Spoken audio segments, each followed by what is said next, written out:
morning, everyone. Honorable members of the opening plenary, Minister Maria Ohisalo, former Prime Minister Paavo Lipponen, Director General of IOM Antonio Vitorino, United Nations High Commissioner for Refugees Filippo Grandi, and Director General of ICMPD Michael Spindelegger, other distinguished invited speakers, and all the conference participants from over 40 different countries.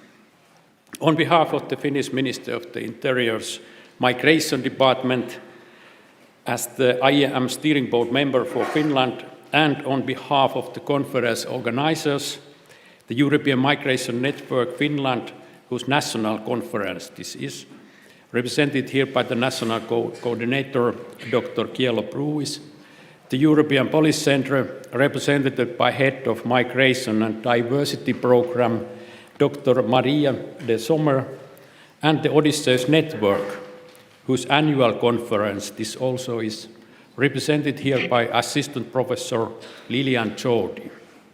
I would also like to acknowledge here Professor Philip de Breaker, the founder and chairperson of the Odysseus Network, who has worked very hard to make this conference happen, but is unfortunately unable to be with us today due to force majeure. And it's my great pleasure to warmly welcome you all, both our foreign guests as well as the Finnish participants to this truly international conference, which is organized as part of the Informa program under the Finnish presidency of the European Union. And may I also take this opportunity to wish happy United Nations Day to us all, and particularly to all the representatives of the UN organization and its affiliates present here today. An impressive group of high-level EU and national officials, representatives of international organizations and NGOs, politicians and members of the academic field are gathered here for the next 2 days in order to come up with suggestions and ideas for the future handling of different aspects of migration, asylum and integration in the European Union. I'm looking forward to an exciting conference with fruitful outcomes. The title of this event, From Tampere 20 to Tampere 2.0, first of all refers to Tampere conclusions, adopted by the European Council in October 1999 under the Finnish presidency, as the groundbreaking political launching pad for the new EU policies on migration, asylum and integration. Secondly, this title urges us to take note that 20 years on, despite much development in these policy areas in the form of several 5-year programs and guidelines adopted by the European Council, many of the issues raised in the Tampere conclusions are still lacking comprehensive and effective long-term policies, urgently needing to be addressed. For the area of freedom, security and justice to become an everyday reality in European Union, both for the EU citizens and third country nationals, the values and many of the concrete suggestions of the Tampere conclusions are still useful in formulating policies for the future. Their relevance has not diminished. On the contrary, it's striking to note how much the text of these conclusions reflect today's situation. Just a few quotes to illustrate the point. The aim is an open and secure European Union, a greater coherence of internal and external policies of the Union. The Union needs instruments to tackle illegal immigration, to reinforce the fight against trafficking of human beings and the economic exploitation of migrants. The European Council calls for the assistance to countries of origin and transit to be developed in order to promote voluntary return. These are not just historical quotes from a 20-year-old document. They are also the present-day reality and some of the very issues that this high-level conference is addressing and which the present-day political decision makers in the European Union with its member states are striving to find solutions to. With these reflections, I now invite some such politicians involved in tackling these issues both in Finland and in the EU as a whole, the Minister of the Interior, Maria Ohisalo, to come and give the opening words on behalf of the Finnish EU presidency. Please, Minister Ohisalo, the floor is yours.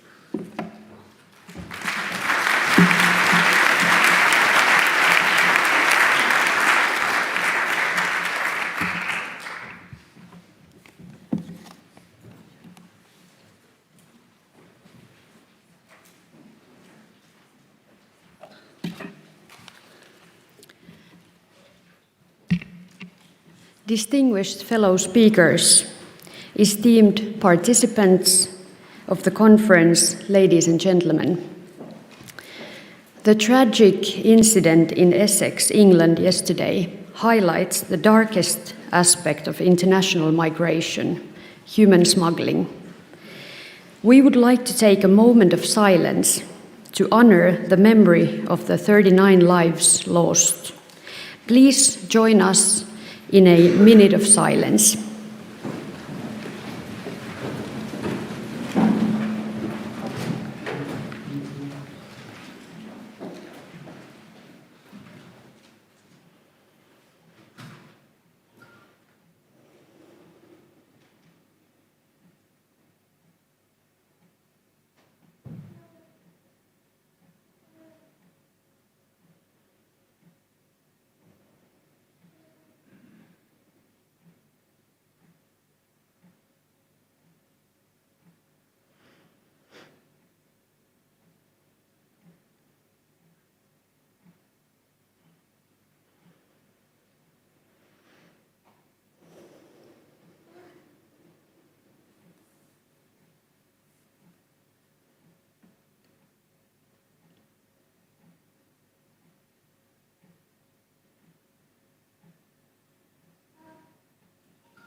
Thank you.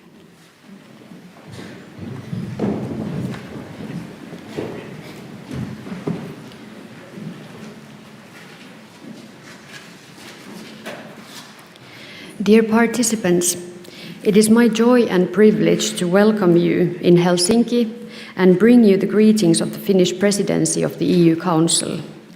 This conference marks the milestone of 20 years from our first presidency and the important Tampere conclusions in the area of migration and asylum. Let me first take the opportunity to thank the European Migration Network for its important contribution to a stronger evidence base for our policies and for making this event happen. I'm also honored to be accompanied by such an impressive ensemble of speakers for this opening session. During the 20 years since Tampere, migration has never ceased to be a topical issue.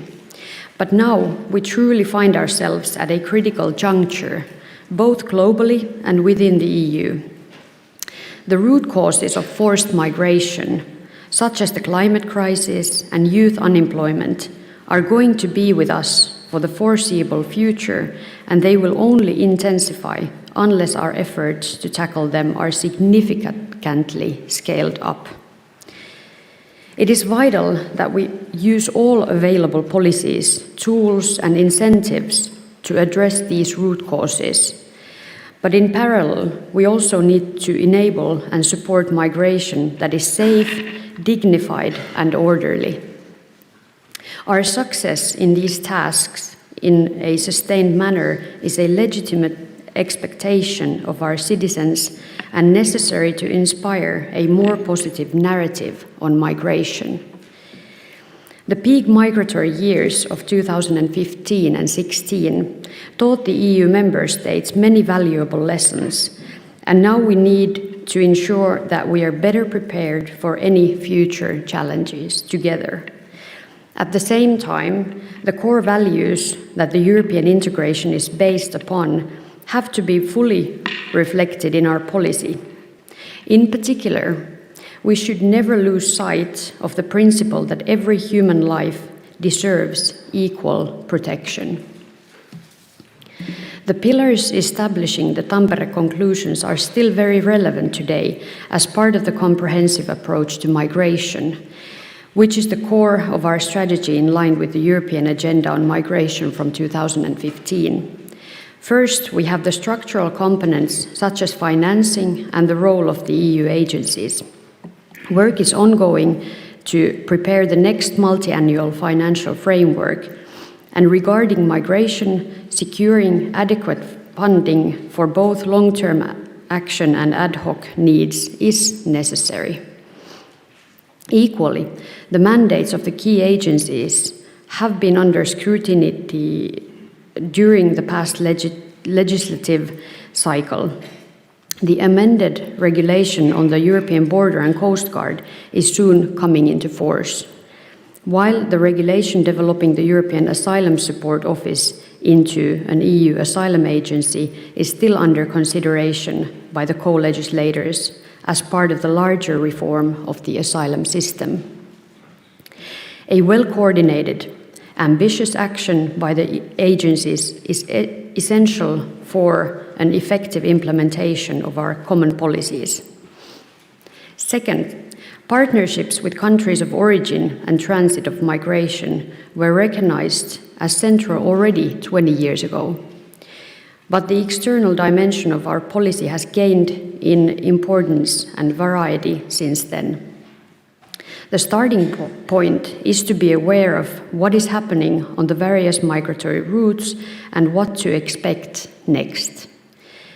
We have to be truly forward-looking and make sure that all relevant data, projections, and scenarios are fully utilized in our policy making.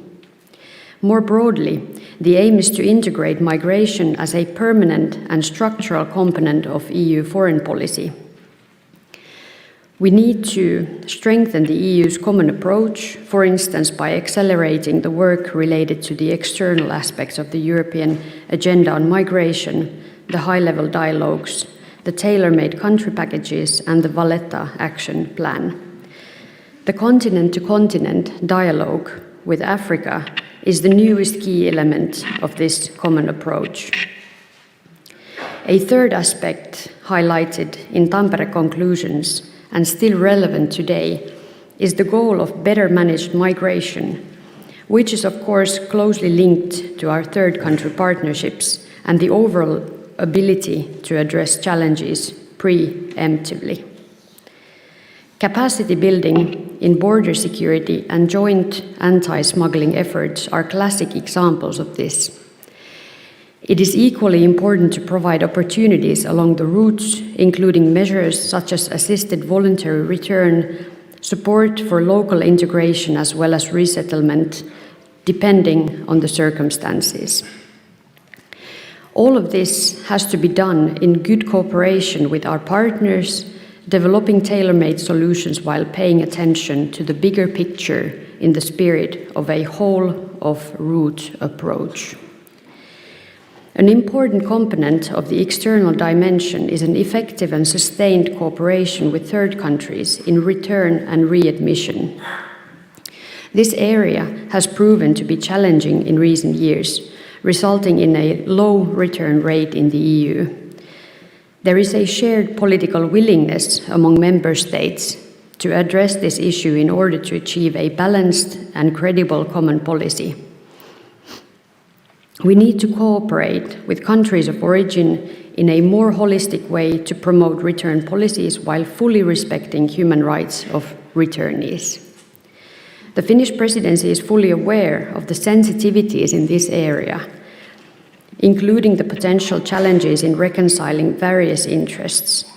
This is why all discussions have to be set up in an inclusive and open manner.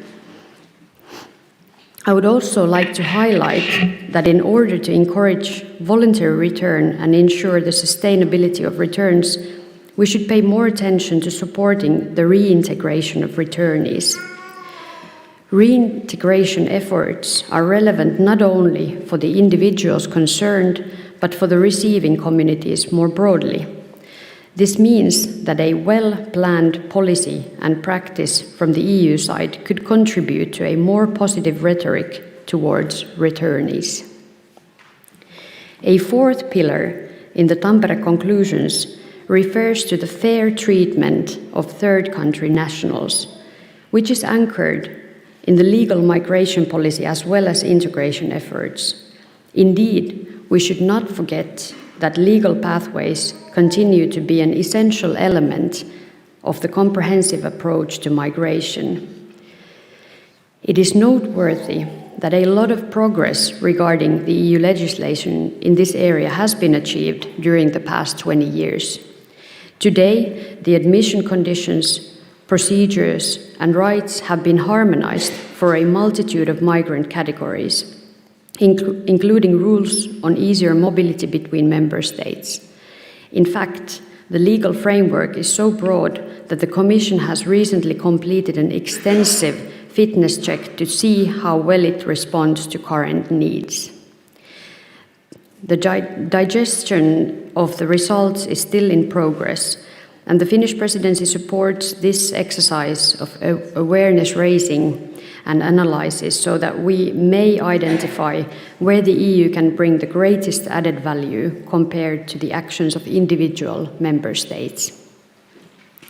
On the Council side, the focus in current discussions is on making the legal channels attainable and providing accurate information on the applicable rules rather than expanding the scope of the legislation.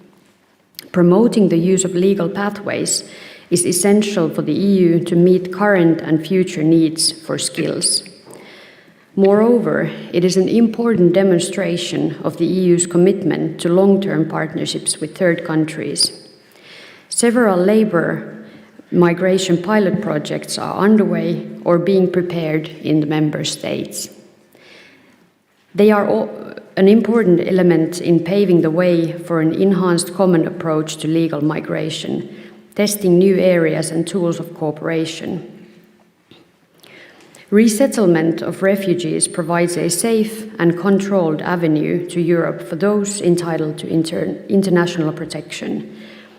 Finland has long-standing traditions in resettlement, and we wish to see this activity take root sustainably in all member states. Global resettlement needs are significant, and the EU is called upon for determined leadership in this area. The first Global Refugee Forum in December will be an opportunity to demonstrate this leadership and a commitment in a concrete manner to sharing responsibility with countries hosting large number of refugees. Finally, a fifth central element of the Tampere conclusions and today's comprehensive approach to migration, I would like to touch upon the reform of our common asylum system. As we all know, in 2015, the record numbers of asylum seekers caught us unprepared and revealed many weaknesses in our systems. It is equally well known that reforming the system has been politically challenging, leaving member states divided in their views. However, having been at the center of these discussions during the Council presidency, I can confidently say that we all agree that solutions are urgently due and they must be found at European level. This is true for the simple reason that there can be no functional Schengen area of free movement without a balanced asylum system. Important work lies ahead. We have to focus on our shared goals and the needs that made the reform necessary in the first place. The President-elect of the new Commission has promised a relaunch of the reform, and the Finnish presidency does every effort to support the Commission in this task. The current EU asylum rules mean varying treatment of asylum seekers across the EU and an uneven distribution of responsibility, which in turn are factors encouraging secondary movements from one member state to another. It is time to work towards restoring trust and spirit of cooperation among member states. This will build basis on which we may move forward and find a compromise in a spirit of fair responsibility sharing, meaning that every member state complies with agreed legislation and practice, compliance is adequately monitored, and no one is left alone to deal with migratory pressure. It is also crucial that through a more advanced use of information systems, we will get a clearer picture of how asylum seekers enter the EU and how they move across the Schengen area. Only with a better understanding of the status quo we can we ultimately take the next steps. Regarding the trickiest piece of the puzzle, the reform of the Dublin system, efforts have not been shared during previous years to find a workable compromise. The basic objective of the system is clear: ensuring quick access to asylum procedures and the examination of the merits of the application by one member state only. The most essential question is how to ensure a more sustainable sharing of responsibility, including provision of timely and adequate support for a member state facing particular pressure. Indeed, answering this question and thereby finding a way out of the SEAS deadlock is our key task for the near future. In the meantime, we still have a need for practical disembarkation arrangements following search and rescue operations in the Mediterranean. Through continuous coordination activity, the Commission has been able to relocate asylum seekers rescued in various SAR operations to a group of committed member states. There are ongoing efforts to broaden that group, including the recent agreement reached among 4 member states in Malta. Such pilot projects are to be welcomed as small steps forward, while determined work continues towards a permanent reform, guaranteeing a fair sharing of responsibility in all situations. At the same time, in particular, due to the situation at the eastern Mediterranean route, there is an acute need to discuss more broadly the possibilities to support member states under pressure. Ladies and gentlemen, let me conclude with these final words. An often cited sign of progress in policymaking is not having the same discussions as the year before. Against this background, it can be considered frustrating that our priorities still fit under the same headings as they did 20 years ago. However, in our common policies and practices, we have come a long way since Tampere, and many of the issues we are facing today we could not even envisage back then. Now we must use the imagination once more, paint an improved picture of the status quo, and focus on making it a reality. In this conference, we have the perfect opportunity to set in motion something that is worth celebrating 20 years from now. Let us make the best of the intriguing program offered to us today and tomorrow, challenge ourselves, and learn from each other. Thank you very much.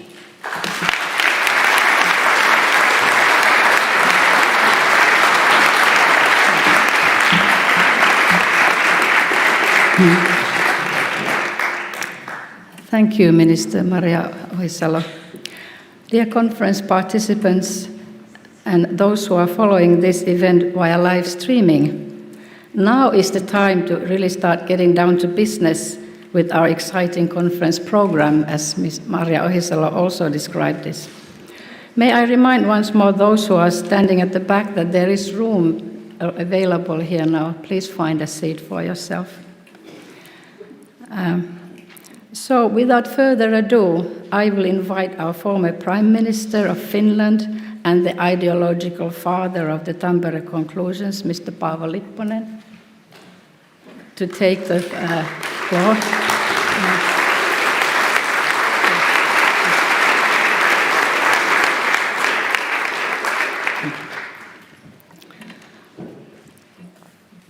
And we invite the keynote speakers now to come and take their places on the podium. Antonio Vitorino, Director General, International Organization for Migration, and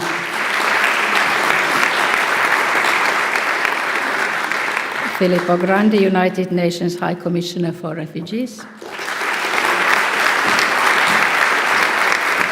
And Mr. Michael Spindelegger, Director General for International Center for Migration Policy and Development.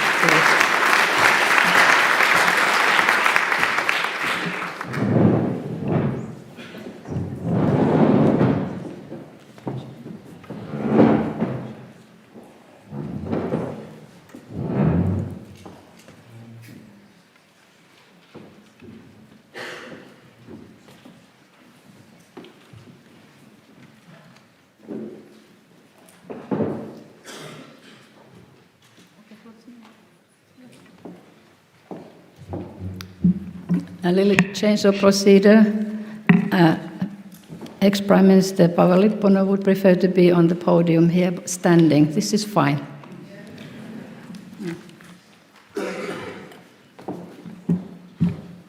Just following recommendations by health authorities in Finland.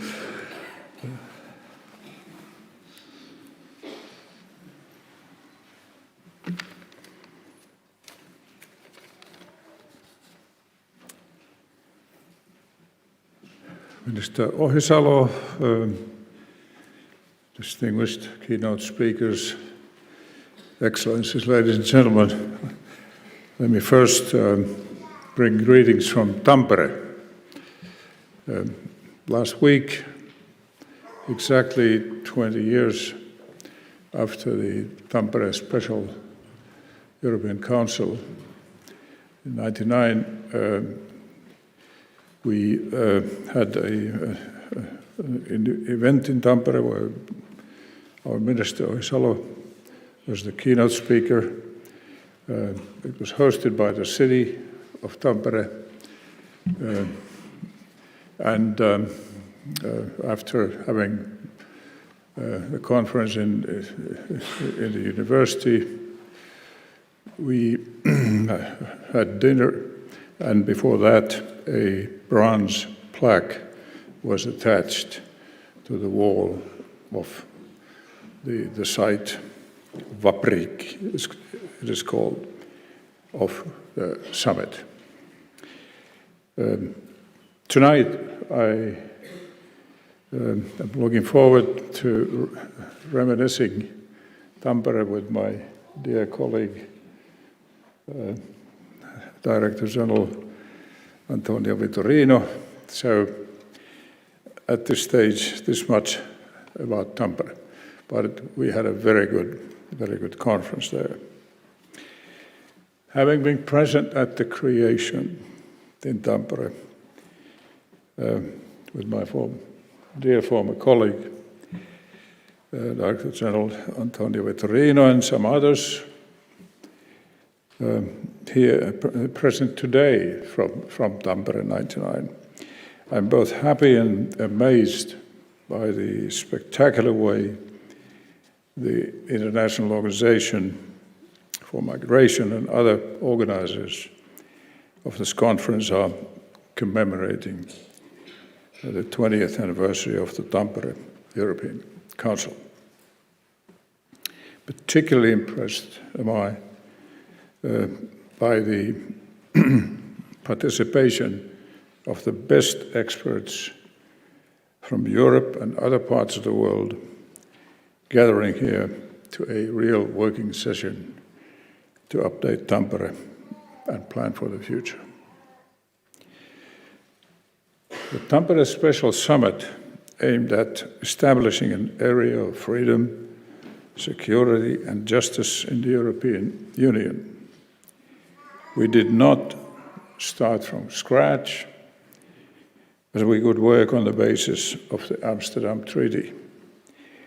But it was the first time the European Union Justice and Home Affairs were given a concrete framework, crystallized into 10 Tampere milestones. In a book by top European experts under the leadership of Philippe Descotet, the great European Tampere in this book was included among the 15 most important summits in the 60-year history of the European Union. A lot of work has been done and progress made since Tampere. We're talking about the Hague and Stockholm processes and etc. At the same time, the challenges have grown bigger. We did not quite expect the surge of terrorism, 9/11, nor the mass inflow of asylum seekers in 2015.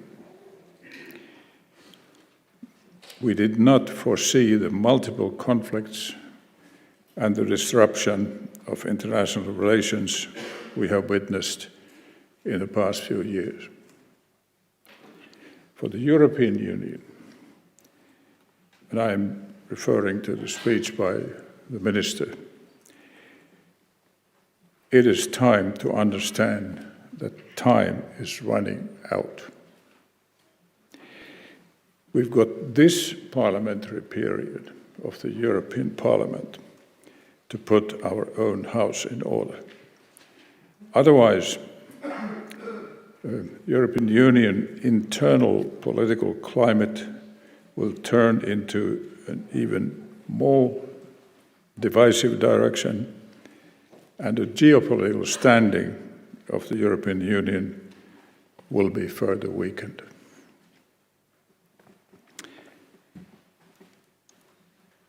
Migration, demographic changes are, of course, the toughest challenge. Towards the end of this century, world population statistics will be turned upside down. If as according to the prediction, there will be 650 million people in working age in Nigeria, and as many in China, yet 2,100. So that's maybe what's going to happen. We must think rationally about our own interest. That is, of course, important for the Union. In my opinion, there's too much negativism. Why don't we talk about our successes? Take integration in Germany.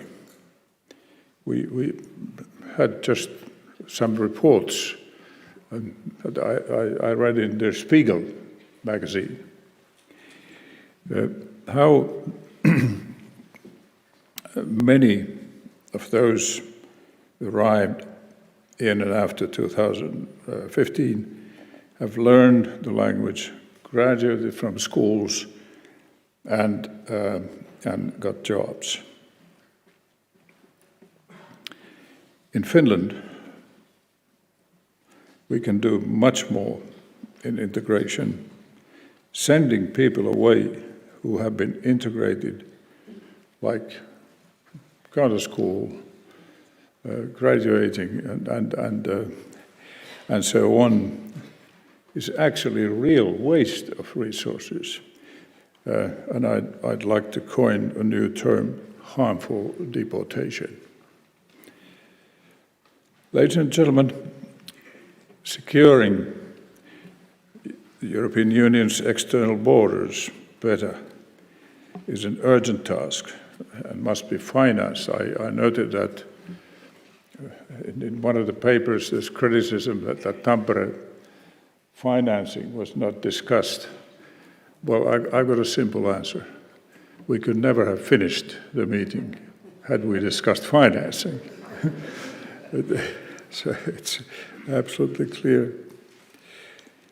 Cooperation with Africa, the Middle East, and other regions must be a priority for the European Union institutions to tackle the root causes of migration, including climate change. Organized crime, trafficking in people, a tragic incident in Britain, as an example. Money laundering, this is rampant in Europe.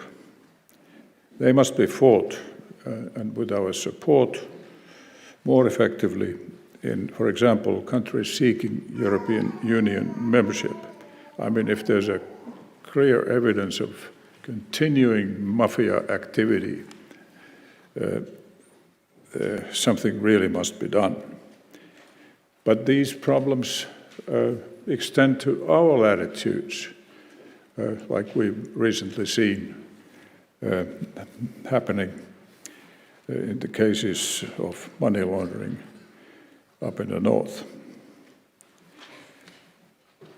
In all societies, inequality is creating tension, conflict, and spurring tendencies away from democracy. Social unrest can be manipulated by non-democratic, even foreign actors. Basic values and democratic rights are being threatened by mental regression, a return to a non-democratic past.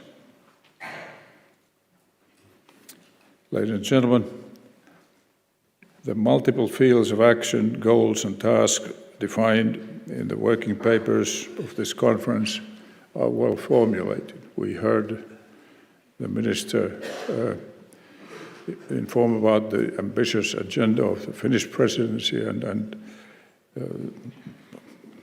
I'd like to wish good luck. It's better be ambitious than just follow the given agenda.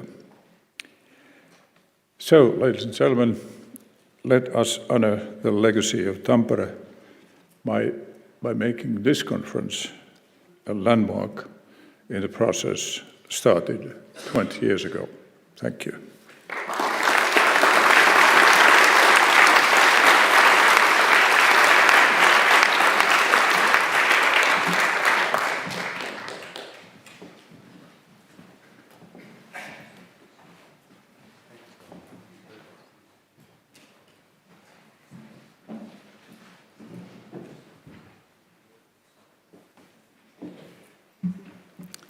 We now invite Antonio Vitorino to give his speech, and the choice is yours, where you want to deliver it from, please.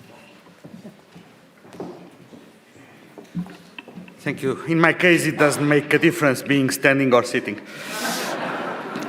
So good morning to all of you, Honorable Minister, dear fellow speakers. Thank you for the invitation to be here today for a discussion on the Tampere program's 20th anniversary, and particular thanks to the Odysseus Network, the European Network on Migration, and the European Policy Center. As former Prime Minister Paavo Lipponen has recalled, I was indeed present at the inception of Tampere in 1999. Once more today, with the Finnish presidency of the European Union, I'm wondering if I also qualify for a 2.0 software upgrade.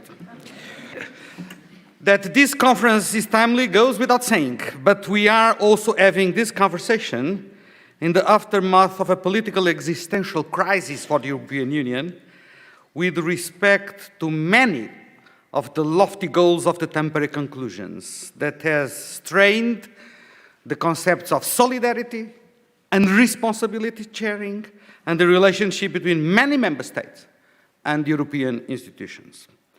4 years after the arrival of a large number of refugees and migrants across the Eastern Mediterranean and a series of emergency midnight European summits culminating in the EU-Turkey statement, there are, I hope, at least I try to see them, there are signs that Europe is now slowly emerging from the trauma of that experience in 2015-16 and reflecting upon the lessons learned.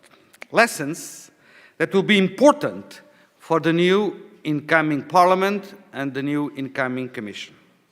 This conference will be, I hope, an opportunity to draw deeply on that learning. But the European Union should not be complacent.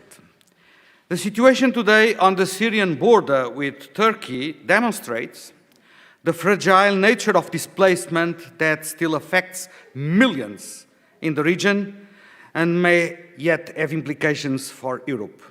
The same could, by the way, be said about the very unstable internal situation in Libya. While we are unlikely to see a resumption of the large numbers of 2015 and 16, it will sadly not take much to recreate a sense of crisis across Europe, and let's be very clear, a real crisis in terms of reception capacity in Greece, already struggling to manage current arrivals. So that's the question: has the European Union managed to learn lessons over the last 20 years? Or have we drifted apart? And where might the dynamics of the next years take us? 2 decades ago, it was easy in Tampere to be ambitious. Well, not that easy, but it was possible to be ambitious. We had a blank page upon which we could set our goals without having to address the realities of realizing them or dive into the details. Every decade has its own tone and topic of conversation with respect to migration. In the aftermath of the Balkan conflict, there was a strong recognition that some form of common approach would be needed for the European Union to respond effectively to humanitarian crises in its neighborhood. This was cut through by concerns that so-called asylum shopping was taking place. In the last years of the 20th century, few countries had established the comprehensive immigration systems that exist today. Germany, now a leader in this regard, had not yet convened the Independent Commission on Immigration. And the European Union was a smaller collective of states, awaiting the accession in 2004 and 2006 of a dozen new members.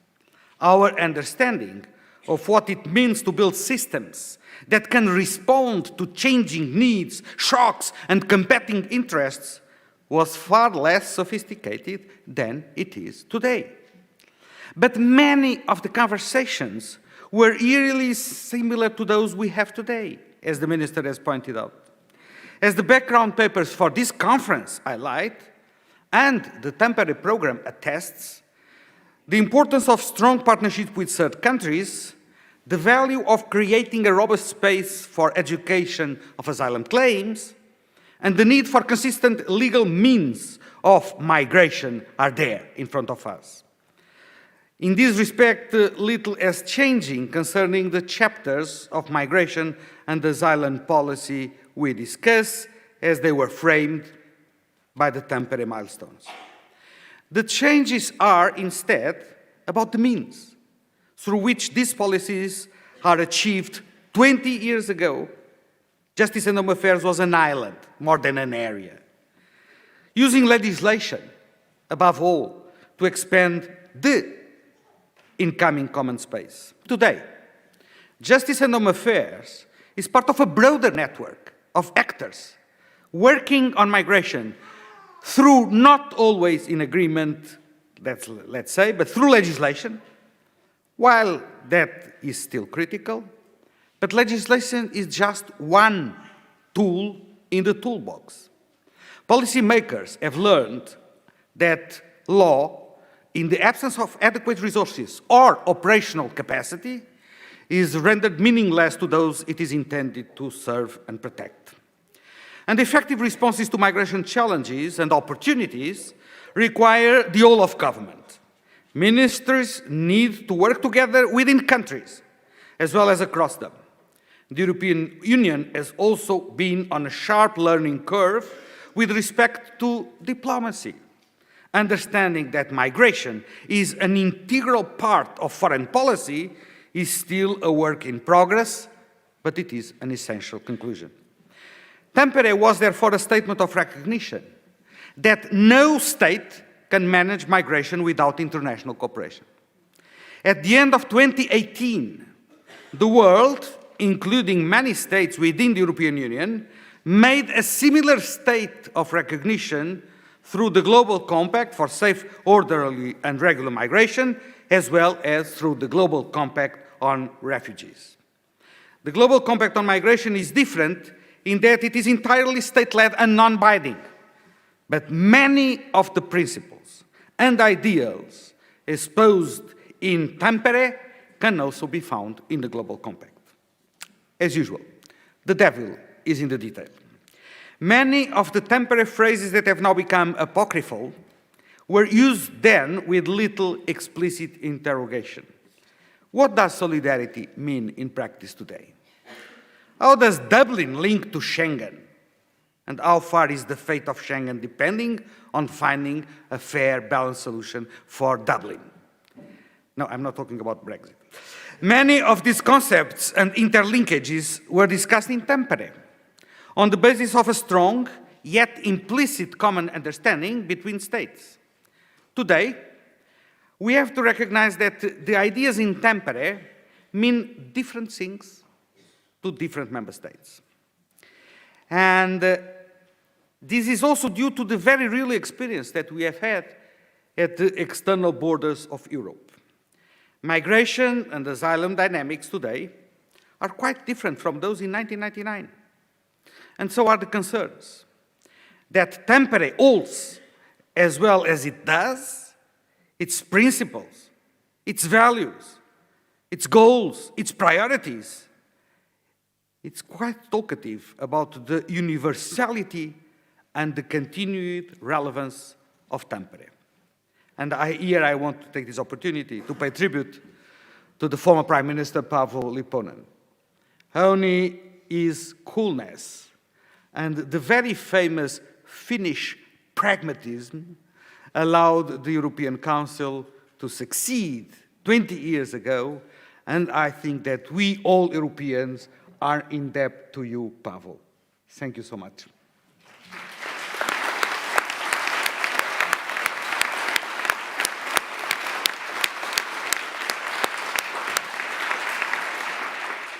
Ladies and gentlemen, the last 5 years have been a particular challenge for the European institutions. Rather than building, many officials have been engaged in a battle to prevent backsliding. But in doing so, have also created new tools and opportunities, not least the very important renewed mandate of agencies such as EASO and Frontex. Sorry, I am from the old guard. I still call it Frontex. There is the belief amongst some in Brussels and the capitals that with some breathing space, there is an opportunity to regroup, rebuild trust that has been lost between member states, and that is the key issue. Rebuild trust among member states, but also, don't forget, rebuild trust among EU institutions, and most important, rebuild trust of the public opinion on the management of the migration and asylum systems. I'm very hopeful of the presentation of the new pact on asylum and migration that has been put forward by the new president of the incoming president of the European Commission. Now I stop here speaking as an European. I cannot forget that I'm here in the capacity of Director General of IOM, which is not an European institution. It's an international organization, a related agency to the UN system. And therefore I will conclude with 5 remarks on a different capacity. I would like to suggest to the European leadership that you should not wait for breathing space. There will never be a perfect moment to undertake the work of assessing the challenges, but we need efforts to build stronger common standards and protections that require forward momentum. Volatility will be definitely the rule of the game. We need to start preparing for the next crisis because there will be a next crisis. And the worst thing we could do was running behind the next crisis, because that would undermine the public opinion trust on the capacity of the authorities to manage the challenges of migration and asylum. Yes, of course, budget is important, and money is relevant to achieve the targets. Gaps in funding will leave some mobile populations vulnerable across the world, and we should not be driven solely by proximity of these movements to Europe. But money alone does not solve problems. There is a need to constantly link money with results and monitor and evaluate the impacts of our joint endeavors. Please do not assume the status quo today will be the status quo of tomorrow. And you need to be forward-looking in designing the policies. The drivers affecting mobility are constantly evolving. Policies will need to be flexible enough to adapt, or they will break. And this requires constant evaluation, monitoring, and review. Unemployment and lack of jobs and jobs opportunity in countries of origin is still and will remain a key driving factor. But insecurity, lack of the rule of law, threats to peace, the proliferation of terrorist groups will be equally relevant to anticipate where the next crisis is going to happen. As well as climate change and environmental degradation will be each time more and more driving factors, push factors for mobility. Do not assume, please, that public sentiment is motivated by flows and legal status alone. We need to be serious in taking into consideration the anxieties, the doubts, the fears that some sectors of the public opinion express in relation to migration. But at the same time, we cannot let down being clear and adamant in underlying the positive impacts of migration and making clear that a core part of the European identity and values is the recognition that member states are sovereign to control their borders, to define their own migration policies, but the treatment of people should always respect fundamental rights, irrespective of their legal status. My organization is an organization that has grown over the past 2 decades with the expansion of the justice and home affairs space, and we have worked in close partnership with the European Union and its member states. In doing so, IOM has been a key actor in the realization of many of the Tampere objectives, alongside with UNHCR, and I'm very happy that both the High Commissioner Grandi and myself are here today in front of you to recognize not only the joint collaboration that we have, but also the strong support of the European Union. We look forward to contributing to the next 2 decades of Tampere 2.0 and reaffirm our commitment to transparent, workable policy that can serve the needs of migrants and all European populations. And bearing in mind the forecast of life expectancy, I hope to be invited for the 40th anniversary of Tampere. Thank you.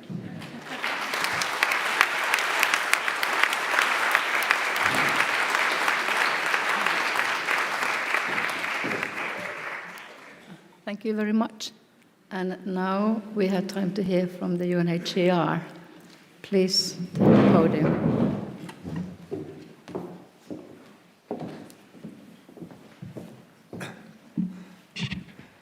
Good morning. Good morning, Minister, fellow keynote speakers, Mr. Lipponen, ladies and gentlemen. Happy United Nations Day. And thanks also from me to the Finnish presidency, to the European Migration Network, the European Policy Center, and the Odysseus Network for convening this very important conference. The response to movements of refugees and migrants continues to generate very divisive political debates, both in Europe and elsewhere. It continues, in particular, to test European common values, of which so much is said, in a manner that certainly was not imagined. I wasn't there, but was not imagined when the Tampere conclusions were adopted 20 years ago. And yet much of the vision that shaped their call for a common asylum and migration policy remains valid today. A comprehensive approach addressing political, human rights, and development issues in countries of origin and transit, working in partnership with those countries. A common European asylum system founded on the recognition that protecting those fleeing war and persecution relies on regional and international cooperation. Fair treatment of third country nationals that favors integration and respect for rights and responds to racism and xenophobia. And effective management of migration flows that prevents exposure to trafficking and exploitation and weakening of asylum systems. In pursuing this vision over the last 20 years, the European Union has provided a global example showing how a regional approach to refugee protection can be made to work, upholding and building on international standards.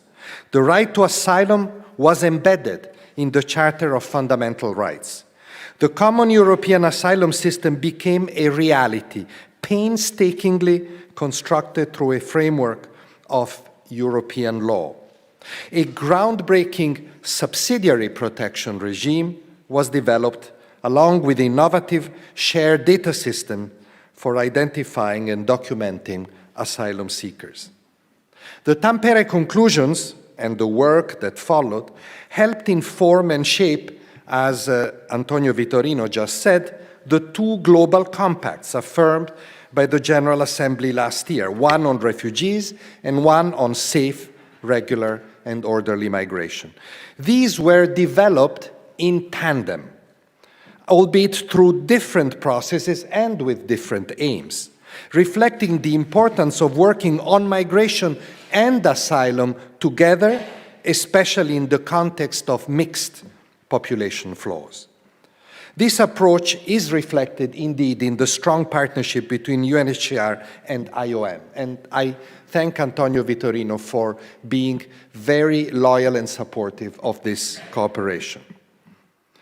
However, certain core aspects of the Tampere vision, as was already mentioned, were not realized. And this became evident, once again, in 2015, in the inadequate response to the surge of arrivals through the Eastern Mediterranean. Elements that had been envisioned but not implemented, for example, a temporary protection regime supported by a financial reserve for situations of mass influx, could have strengthened the response. Instead, the failure of European solidarity at that point, despite strong and principled leadership within the EU and by some member states, and the consequent failure to mount an effective shared response, shook public confidence and allowed for the emergence of very damaging narratives.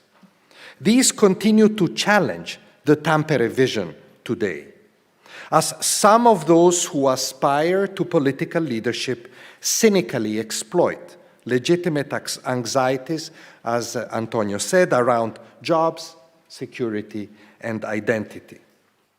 People who are themselves excluded from the benefits of globalizations that are pitted against refugees and migrants. Pitting exclusion against exclusion is not only cynical and immoral, it does not offer practical solutions to either. It erodes refugee protection and fails to address the root causes of mixed population flows or the challenges of integration.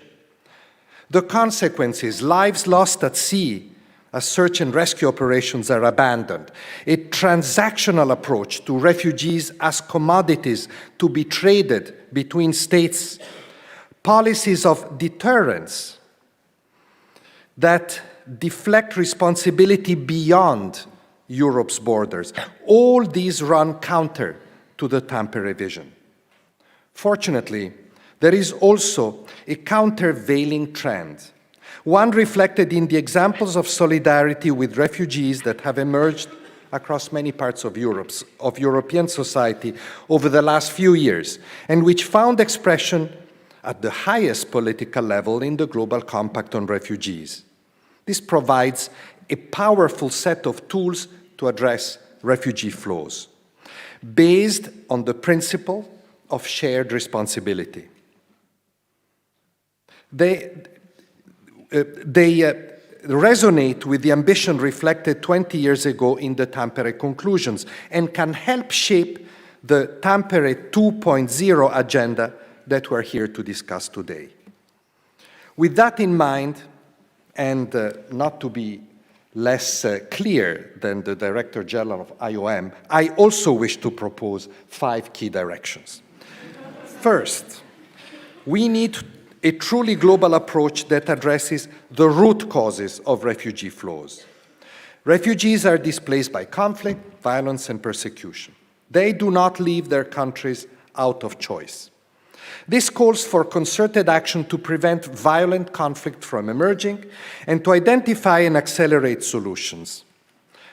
Sometimes the root causes of conflict, inequality, exclusion, poor governance, climate change can also drive irregular migration flows. I urge the EU to continue to work to pursue a comprehensive approach to encompass the internal and external aspects of asylum and migration, as foreseen in the joint Valletta Action Plan, with special attention to Africa.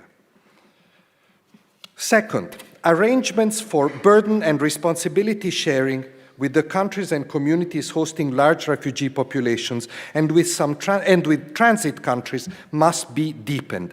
85% of the refugees are hosted in poorer regions and middle-income countries. We know that consultations will start soon on a new pact on migration and asylum. Solidarity with refugee hosting countries, including through increased humanitarian and more strategic development support, should be key elements. Resettlement must also be stepped up because it saves lives and offers stability to refugees, and it sends a powerful message of shared responsibility. We appreciate efforts underway to admit 50,000 refugees in Europe by the end of the year and look forward to the implementation of the 30,000 places pledged for 2020. Third, solidarity within Europe must be enhanced to preserve rescue at sea and ensure access to asylum. And I welcome the efforts by several member states, with the support of the Finnish presidency, to expand the current ad hoc disembarkation arrangements into a more reliable mechanism. Fourth, asylum systems and integration both need resourcing. The current arrangements for substantial portions of the Asylum, Migration and Integration Fund to be set aside for asylum-related activities is a good model. We particularly encourage investments in partnerships with civil society actors, refugee and migrant-led organizations, and local and regional authorities. And fifth, the Tampere 2.0 vision should include, let's not forget, a concerted effort to eradicate statelessness, a key element of my organization's mandate. The first ever Global Refugee Forum, and I conclude, will be convened in Geneva in December. It will be an important moment in which we chart a path forward for the implementation of the Global Compact on Refugees through concrete pledges. In striving to implement the Tampere vision, the EU and its member states will undoubtedly continue to be important partners in this global effort.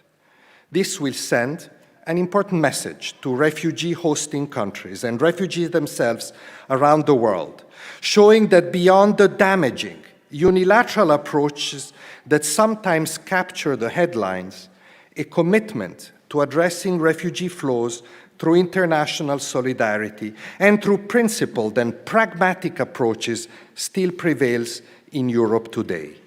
Because if this is not true, there is no doubt that we will be, collectively and individually, a little less European. Thank you.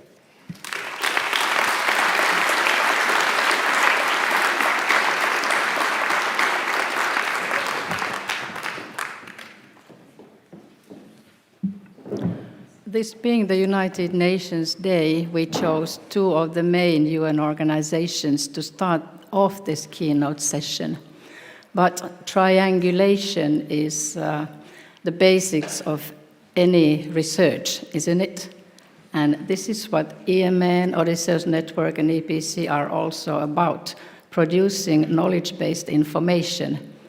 And for this session's triangulation, we chose a different kind of keynote for the last one. ICMPD has developed over the decades. It has been working always with the time, taking up different projects and addressing practical issues also. So I think it's a very good partner for the triangulation for this session. So we invite Mr. Michael Spindelegger to round off this session and give the views of ICMPD. Please.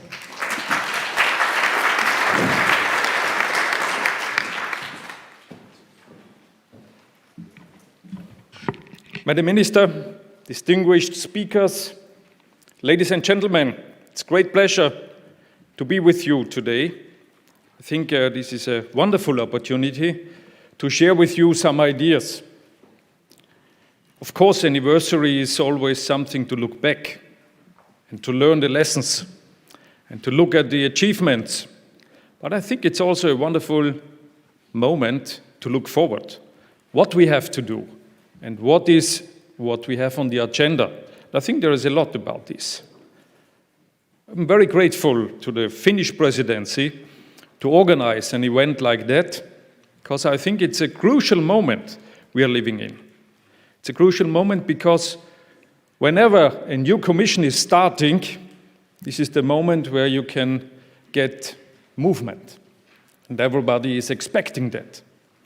And it's the only moment that really something can happen, something fundamental. And I think this is needed at this moment, because what we can see as a European migration organization, that is that we are in a gridlock. Gridlock, that is something where you have so different positions that nobody can move forward. And everything is stocking at the moment.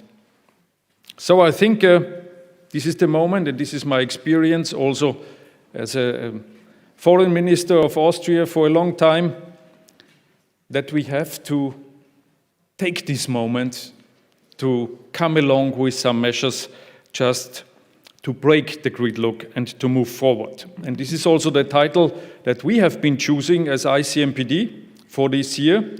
We have been sitting together with our 17 member states all over Europe, not all in the European Union. And we have been sitting with our advisory board, with experts, with the academics, to bring together different measures that we are proposing for this great moment. And this was an exercise that brought up 70 different measures. Don't worry, I will not go through it with you. It will not be the time for that, but I would like to pick up some of these issues because I think it's a good input for this discussion we have today in Helsinki. So what we are proposing is, first of all, we have, I think, a lack of a common view, and we have no common vision. If you are looking to 27 member states of European Union, hopefully maybe also Great Britain, let's have a look what is happening within the next weeks. Then there is a big lack of these common goals. What do we have in common? And I think there is a lot we have in common, but we don't look at this. We are always talking about details where we can't find a compromise. And if you have no chance to find a compromise in the detail, you have to look what is your common vision. And for that, I think the first exercise should be to look what do we have in common? What is our vision for the next 5 years? What would we like to achieve within these 5 years? And I think there is a lot that could be done if you do this exercise with the heads of states and governments in European Union. And then if you have this common vision, I think you feel much easier to find something where you really find a compromise in the detail, but not the way around. The second point is one of the crucial issues, return. If you have a look to the numbers, we have a lot of return documents every year from European Union states. And if you have a look to the numbers of effective return, there's a big gap. So I think it is necessary to concentrate on a solid return management cooperation system within the European Union for the future, because this is an issue of a rules-based approach to migration management. And of course, you have also to look what are the benefits for the countries that have to receive their people back, and what could be done for reintegration. So a huge program is needed. The third one is about labor migration. We all know that we have in different countries of European Union a lack of skilled workers. But of course, not everybody would like to accept somebody to come. So how to come forward in that? What we are proposing is that we should start with some pilot projects with those countries who would like to see skilled workers in their countries. And we have to involve also the private sector, because it's their needs that we have to recognize just to find these solutions really successful. So I think what we need is to find some programs, some pilot projects with all the countries that are willing to accept workers from different countries. And we should also use the opportunity to take a form of a specific EU program for young African entrepreneurs. I think what they need is some experience. And we could organize such a program based on the Erasmus Plus program, and to look forward how we can motivate them to learn in Europe and then to go back and to bring up their own enterprise. The fourth point is about the Western Balkans.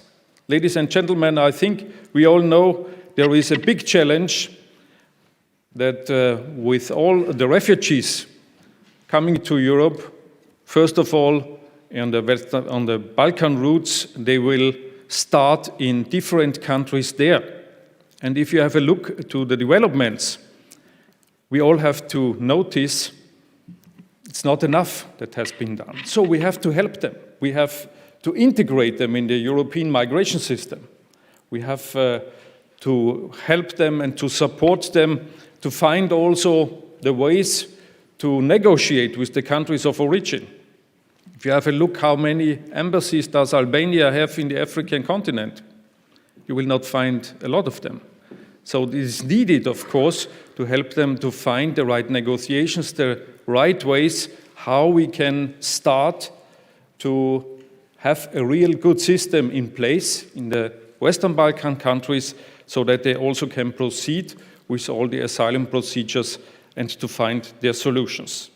And the fifth and last point I would like to raise with you is involving the private sector in general. I think it's so needed to give them security issues, to invest in the countries of origin. If we would like to change situation on the ground in the countries of origin of refugees, you have to involve the private sector with investment, with trainings for people, and to look forward how economy can be established in a sustainable way in these countries. So, concluding with that, because I've got a sign, 1 minute is left, I would like to thank very much Presidency of Finland. I think the concept you have been sharing with European countries, the whole of migratory route approach, is the right one. I think this is totally to the point what is needed in Europe. And we would like, of course, to continue to support you. I think it is really something that we have to create for the future, a system of cooperation, of innovative cooperation with the countries of origin along the migratory routes, and to come forward with a good discussion starting for this moment a new commission comes in place. We would like to invite you also to come to Vienna, 21st and 22nd of November. We are organizing a Vienna Migration Conference where we can deepen our discussions and where we would like to see you. Thank you very much for your attention.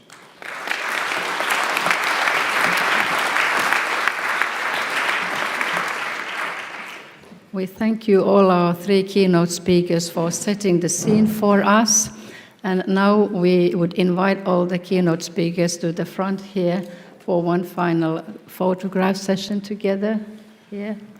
And for those of you who will be staying here for the financial framework session starting immediately, if you're not using your mobile app, if you would rather have a paper version of it, you can step out of the room by that door there. There's a table with paper copies of that paper for you.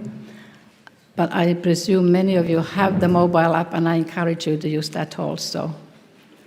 And please give us a few moments then after the photo session to set up the new name tags again. Would you like to come?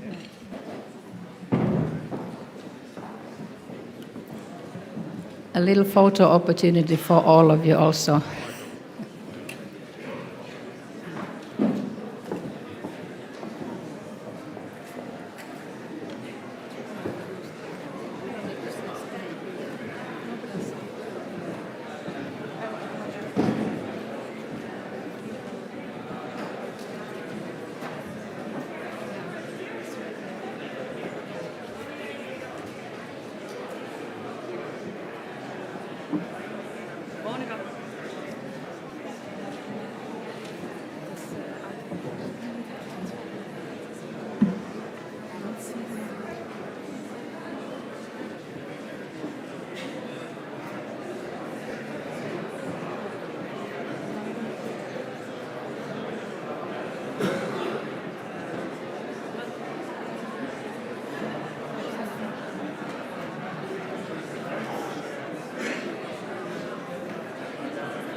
Ladies and gentlemen, we will immediately after this photo moment start with our next session.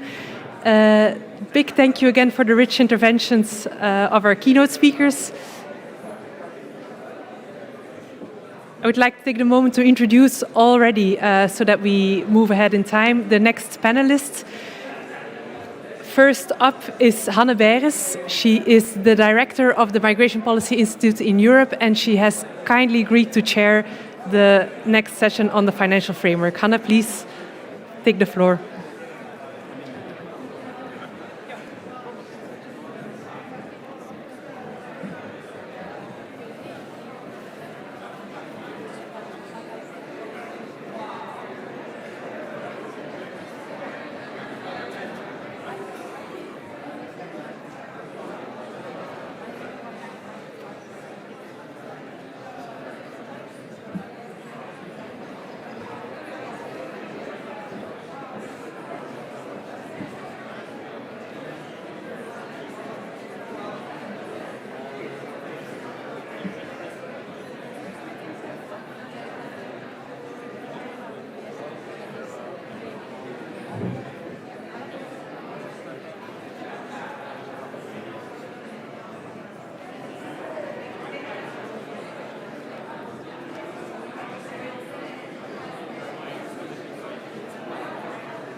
Thank you for our panelists for already taking their chairs. The next session, as mentioned, is chaired kindly by Hanne Beirens. She's joined by Iris Goldner-Lang, Jean Monnet Professor of EU Law of the University of Zagreb, by Ari Valila, MFF Coordinator at the European Commission's DG Home, and by Willemijn Tiekstra, who is a policy advisor at the DG for Migration at the Dutch Ministry of Justice and Security in the Netherlands. Good morning, ladies and gentlemen. As the former Prime Minister, Mr. Paavo Lipponen, already indicated, the Tampere conclusions of 1999 did not include funding for the newly agreed upon visa, migration, asylum policies. And here we are now at the eve of the adoption of a new multi-annual financial framework. And we're still feverishly thinking through how this new financial framework will support the EU's migration, asylum and migration policies in terms of those that are already agreed, but also those that will be laid down in the new migration pact of the new EU leadership. There's great hopes pinned on that financial framework in a sense that it's to combine different kinds of objectives. The new financial instruments are to allow us to quickly get out of the starting blocks when a new emergency should unfold on the continent or in its neighborhood. But we also entertain ambitions that it will allow us to strengthen the muscle power to build up robust systems that allow member states to quickly respond to, for example, rises and falls in asylum seekers arriving in their territory. So in this sense, they can actually lower the threshold at which we go into crisis or emergency modes. But financial instruments are also looked upon as a way or a mechanism to inject solidarity or revive solidarity among member states. So balancing all of these different kinds of objectives and agreeing and attaining consensus on how to pursue this is a key challenge. And this is also what is the aim of this particular session. So I now hand over to Professor Goldner-Lang to give the presentation on her background paper. Thank you.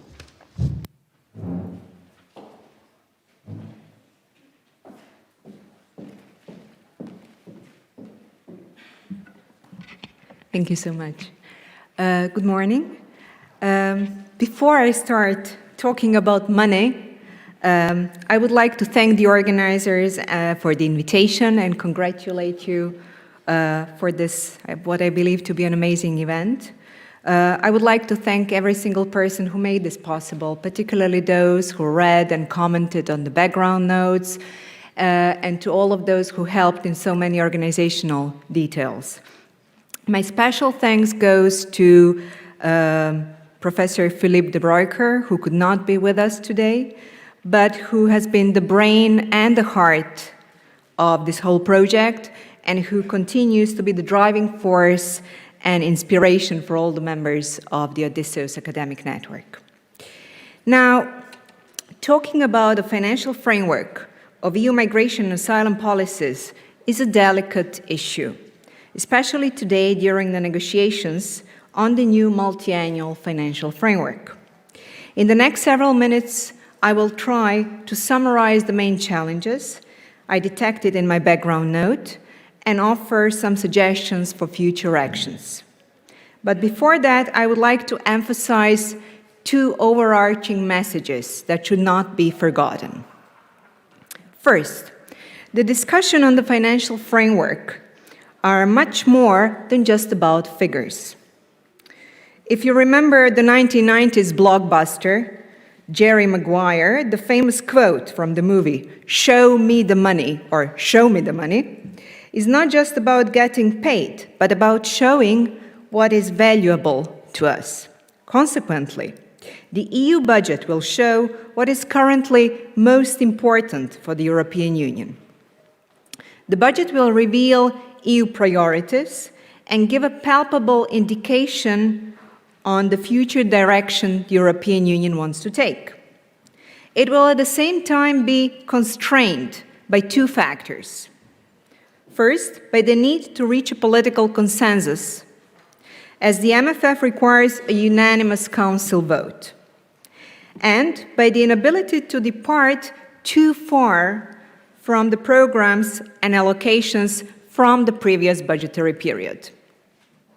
Second, the general EU budget, including its funds for migration, asylum, and borders, remains too modest to cover for the actual needs. Without trying to trivialize the matter, this is like bringing a cake for 10 children to a party with 20, whereas each child represents a different EU policy and goal. If you want everybody to get a slice, at least some slices will have to be very thin. For this reason, increasing the EU budget would be essential to facilitate a more successful accomplishment of all the EU ambitions, while at the same time promoting EU integration and solidarity.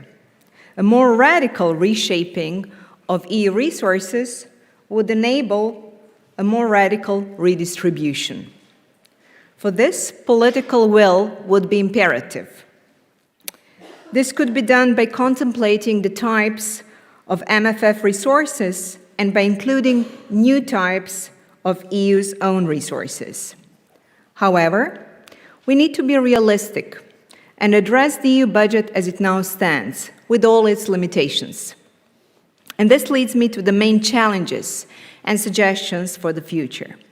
As you can see in the background note, I singled out 6 challenges and accompanied them with initial suggestions on how to deal with them in the future. The first challenge I detected is solidarity, budget distribution, and proportion between the EU and national contributions. Here I would like to raise 3 points. First, the EU asylum legislation has had very diverse and uneven financial and other impacts on different member states, putting much more pressure on some member states than on others. It is therefore logical that the EU asylum legislation is accompanied by the obligation of solidarity and fair sharing of responsibility. Second, joint EU funding is just one of the solidarity tools that should be employed, while others include sharing refugees in a relocation system and operational activities organized at the EU level by enhancing the role of EU agencies. And third, while acknowledging the fact that the EU budget plays only a complementary role and should not replace national expenditures in the area of migration, asylum, and borders, the fact remains that the current EU budget covers only a minor part of national expenses, and this is not likely to change in the new MFF. In addition, the available data suggest that the current allocation on the Asylum, Migration and Integration Fund to member states is not always proportionate to the number of asylum requests in a number of member states, which calls into question the fairness of the distribution. The proposal for the new Asylum and Migration Fund goes in the right direction by using a more nuanced approach and distribution key, which combines a fixed amount of 5 million euros per member state with a variable amount calculated by weighing statistical information for each member state for the 3 years preceding the date when the AMF becomes applicable. In this line of thought, the initial suggestions on how to improve solidarity are, first, when calculating the EU financial contributions to member states, not absolute, but relative figures based on member states' GDP should be used. Second, part of EU funding should be earmarked to enable actions that promote solidarity and mutual trust, such as relocations and joint actions. Third, the migration, asylum, and border control budget should be increased in order to contribute by a higher share to national expenditures.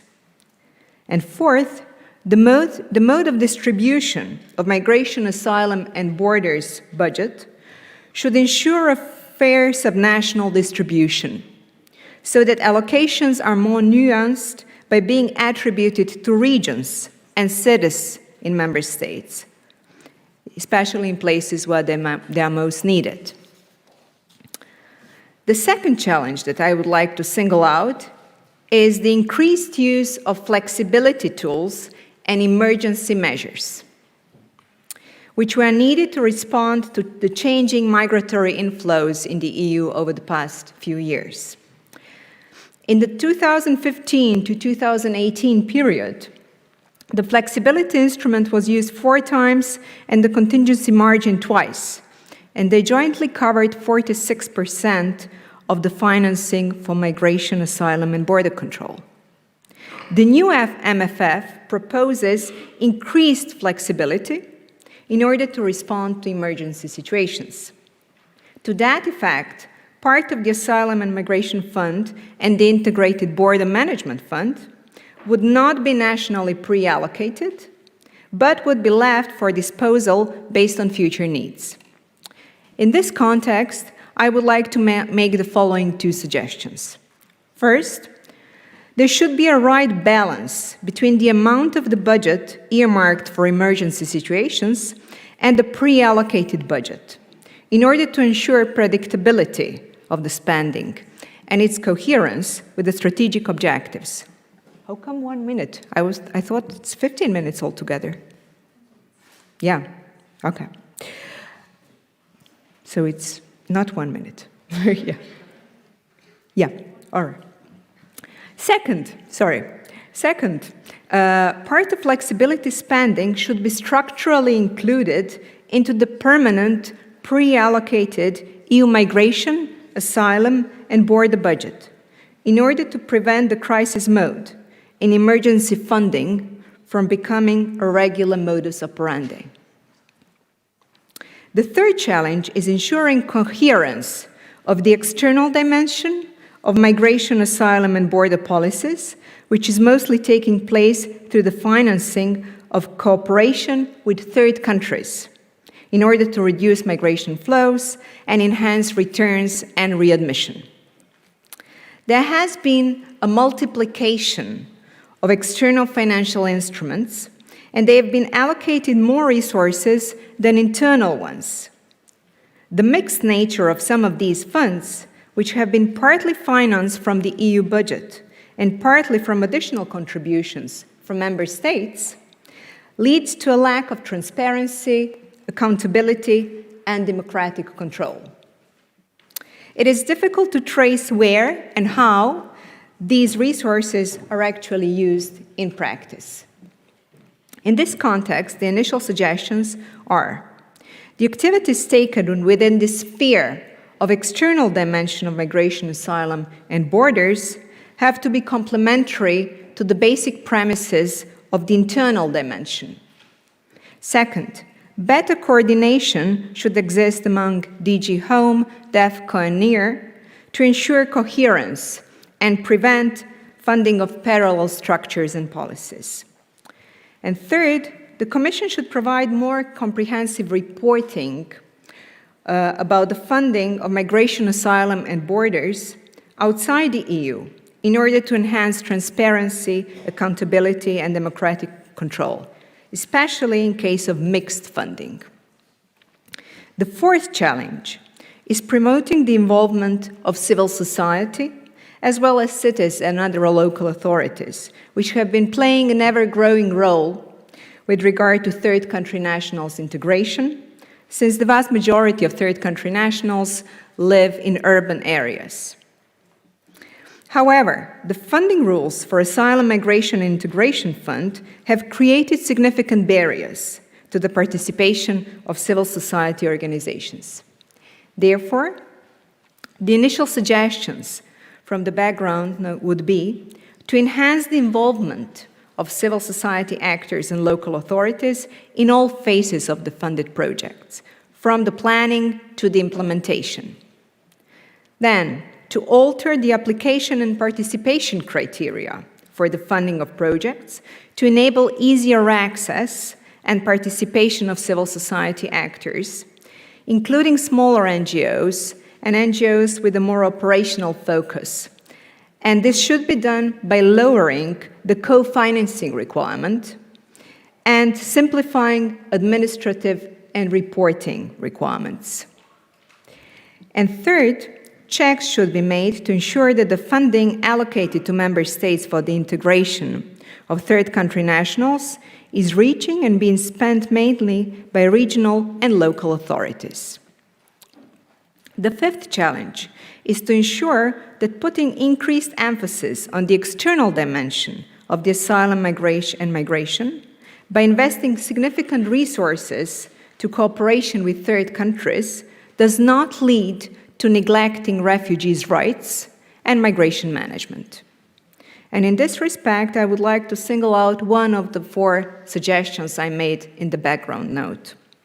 A sufficient part of asylum funding should be earmarked for enhancing human rights compliant asylum procedures, reception conditions, and integration of refugees. Additionally, a separate part of the funding should be earmarked especially for integration of refugees. The last challenge I detected was the increased use of conditionality. In addition to the enabling conditions contained in the Common Provision Regulation, the new MFF relies on conditionality more than ever. And here I would like to demonstrate this with 2 examples. First, the proposal is to link cohesion funds to the number of refugees taken in each member state with a view to integrating them. This link should be viewed not as conditionality stricto sensu, but as an element of distribution key of cohesion funds whose purpose is to incentivize member states and reflect the situation on the ground. The proposal has opened up the debate on the objectives of structural funds as visible from the opposed reactions by some member states.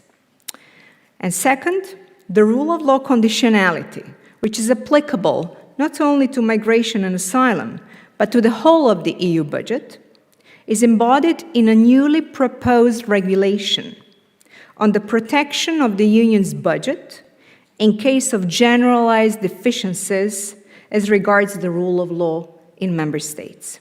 The proposed regulation establishes a link between member states' violation of the rule of law and the suspension of EU payments. It is, however, questionable to what extent the rule of law conditionality will lead to the transformation of anti-rule of law trends in the concerned member states, which opens up the question of whether it will do more harm than good by creating a climate prone to anti-EU positions. And in this respect, my initial suggestion would be to ensure that conditionality has political and societal support in the member state it is directed to, by promoting the values supported by the conditionality rules. Thank you very much.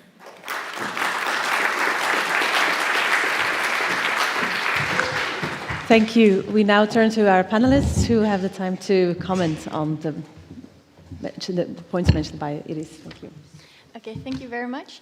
And thank you, Iris, for the presentation. I think the background note reflects the challenge that we stand before today, namely the question on how to shape and define the role of migration within the next multi-annual financial framework. So I would like to reflect on 2 elements in particular, namely migration conditionality and followed by a few remarks on the external dimension. So first of all, migration conditionality. 2 general remarks to start off with. In general, we believe that the EU budget should be flexible.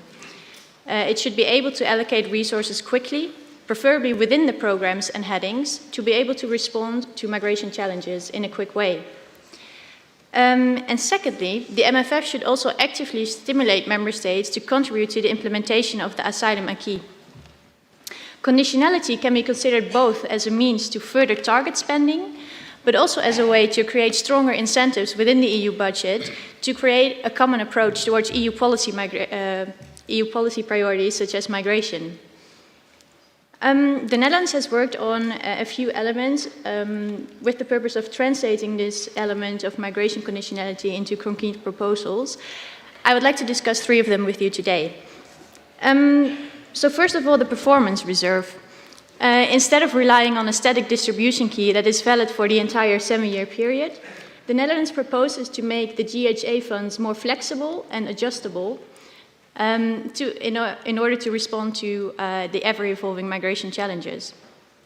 In our view, reducing the size of the national envelope in favor of the thematic facility would be a way forward in this respect. Also, we propose to incorporate an incentive into the MFF to enhance solidarity and responsibility of member states when it comes to the implementation of the common European asylum system. One way to do this is to incorporate a horizontal enabling condition in the Common Provisions Regulation. This way, the European Commission would be able to suspend the payment of the underlying funds in case a member state fails to live up to the required conditions.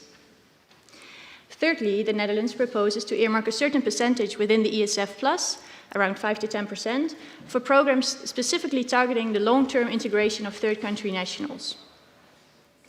In our view, these elements would make the MFF more flexible, more adjustable, thus better able to respond to migration challenges, and also it would stimulate member states to actually implement the common European asylum system.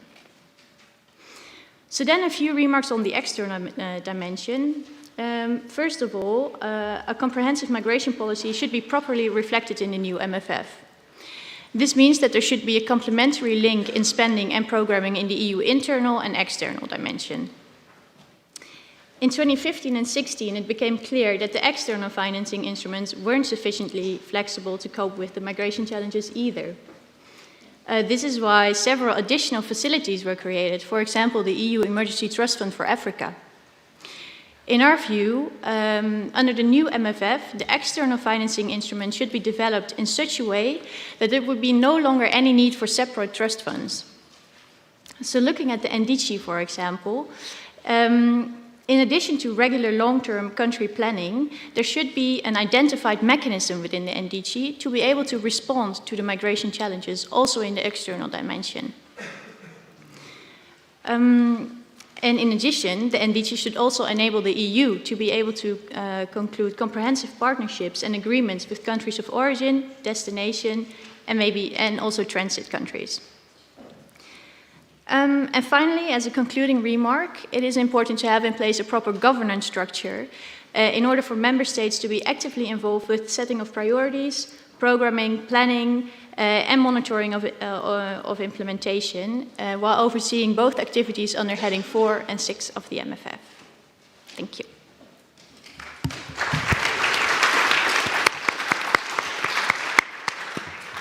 Thank you for that, and thank you for outlining some of the potential tools in terms of performance reserve, earmarking, how you and the Dutch government envisage how this could actually result in greater flexibility, but also some kind of conditionality in the upcoming financial instruments. We now turn to Ari Valila. Thank you. Thank you, Hanne. Good morning, participants, and I would like to thank you also from my side for this opportunity to being here. So I'm coordinating home funds for the next MFF period, so I'm obviously talking a lot about funding in my presentation. So we have 3 funds, main funds in DG Home. We have Asylum and Migration Fund, of course, and then we have Border Management and the Visa Instrument of the Integrated Border Management Fund, and then thirdly we have also Internal Security Fund. So that's the structure of our funds. Very briefly, as regards the scope of our funds, we have seen in our ex post evaluations of 2007, 2013, and interim evaluations of the current period that the scope of our funds, it's right. So our funds, they provide EU added value, so we haven't had really huge need to change the scope of our funds. But there is one message which is clear from all sides, from all stakeholders, that there hasn't been enough flexibility on our funds. So we have to increase flexibility. You have heard that from our colleagues here in the panel. So flexibility is really the key element of our proposals for the next period. We have also proposed as a commission, we have proposed quite significant increase for our funds. If we take Asylum and Migration Fund, in the current period, it's it's AMIF. The initial budget for the AMIF was a bit more than 3 billion. Now today, because of 2015 and 16 crises, it has been increased to 6.8 billion, so it's more than doubled. And for the next period, our proposal is 10.4 billion, plus then agency, EASO or EU agency for asylum. It's 865 million. But that's the Commission proposal. We have started just the negotiations with the Parliament and the Council, so obviously there would be some cuts, so at the end of the day we don't have such a high budget, but in any case I'm convinced that we have a much more funding for the next period than in the current period. But the flexibility is not only that. So in the current period we allocated almost all funding in the beginning of the programming period, which of course caused problems where we needed additional funding. So we were actually, in terms of budget management, we were at the borderline of the sound budget management because we were obliged to find new funding suddenly in 2015 and 2016. So what we have decided, what we have proposed that only 50%, half of our funding envelope, actually for all three funds, is allocated in the beginning of the programming period. And then we have this fixed amount, 5 million, which was referred also by Madame Goldner-Lang. So that's the ensure masses of scale in the beginning of programming period that member states then kick off their programs easily.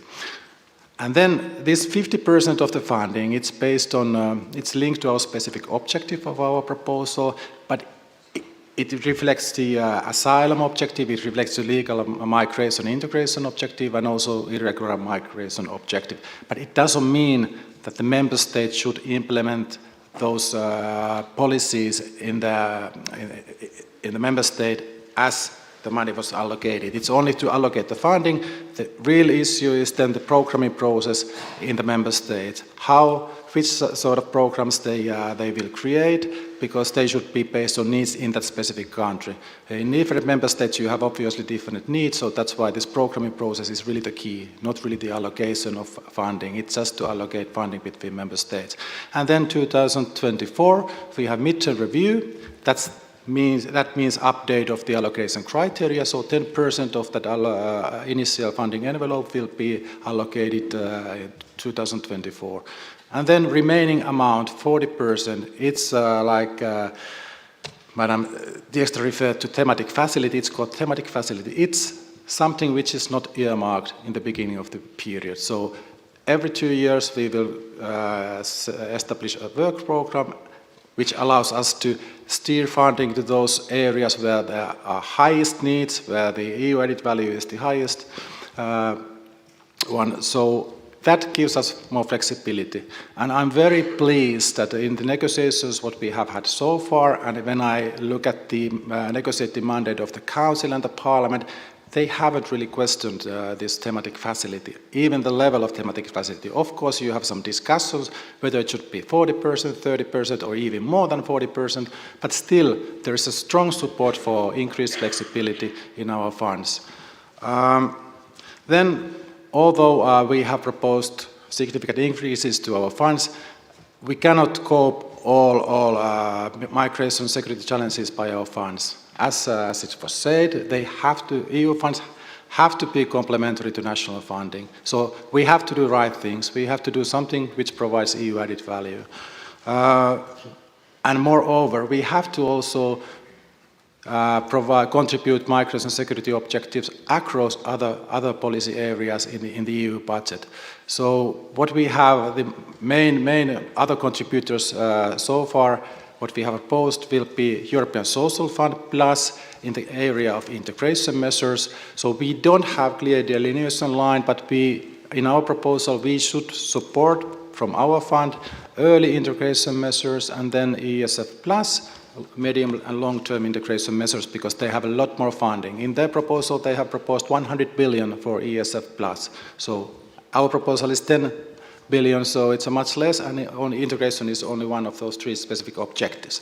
Then, as regards external dimension, there we have some political challenges because our instruments are mainly for internal policies, so that's why some stakeholders have problems to accept that our funds are used for external dimension, but we think that most actions, they start in the European Union and they finish in third countries or vice versa. So external dimension is very, very relevant for us. So, but it's true here as well that NDG is the main primary source for actions in third countries. There is now target level that 10% of the NDG will be dedicated to migration-related expenditure, which means in financial terms around 9 billion, which is much more what we can provide. So we want to contribute tailor-made actions in third countries, not more than that. So we complement NDG, but obviously governance and coordination with DG NEAR and DG DevCo is very important, as well as in the case of integration or coordination and governance with the DG employment should be highlighted. Then briefly about conditionalities. You can choose between stick and carrot, and you can actually use both of them. We prefer carrots. We try to have positive incentives. This thematic facility is one of those positive incentives because there you can steer funding. You can decide at the later stage of the funding period where you want to allocate funding, where you have EU added value, where you have priorities. So that's the positive incentive. As regards negative incentives, there was also already reference to rule of law, but it's the horizontal issue.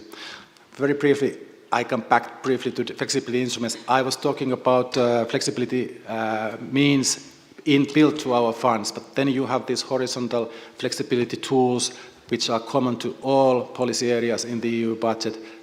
You have this flexibility instrument, you have contingency margin, so you have also there some flexibility elements. Of course, still have EMA's so emergency assistance, what we can provide. Today we can provide it only in direct management. In future we can also provide it in shared management, which is the novelty in our funds.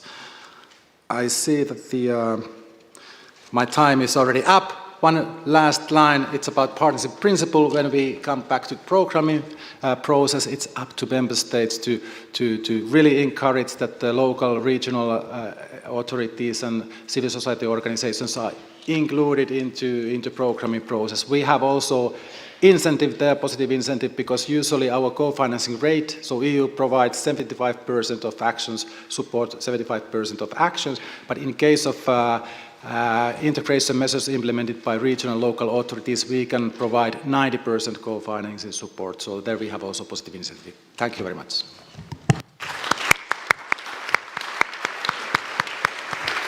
Thank you, Ari, also for responding to some of the issues that was raised by Iris in her paper in terms of the scope or the volume of the envelope that is being put forward, thinking through how there can be flexibility in terms of assigning only a part of the budget at the outset and then through the midterm review, thinking through what are some of the additional priorities and linking up also with the involvement of different kind of partners when then the budget is exactly translated into national programs and translated into action on the ground. We now open up the discussion to the audience. So if there are particular questions that you would like to pose to the different panelists, please raise your hand and please briefly introduce yourself before then stating your question. And if you're addressing it to a particular person, that would be useful. Thank you.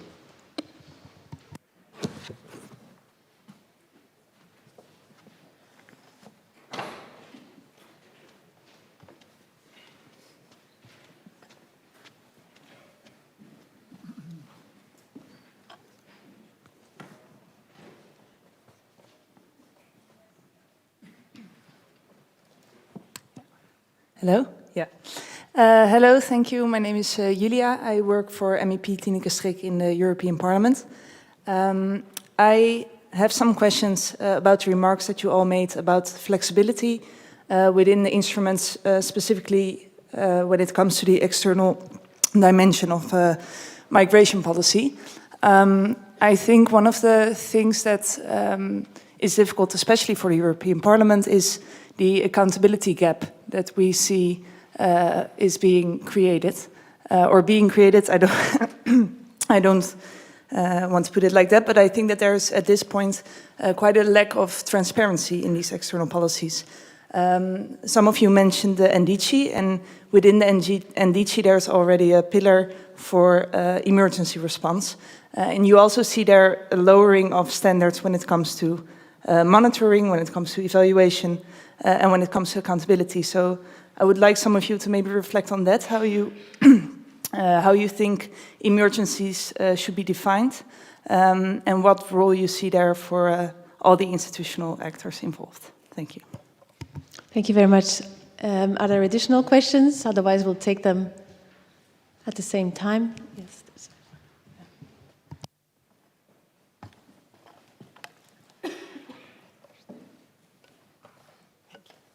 Thank you very much. My name is Paula García Andrade. I'm Associate Professor of EU Law from Comillas Pontifical University in Madrid.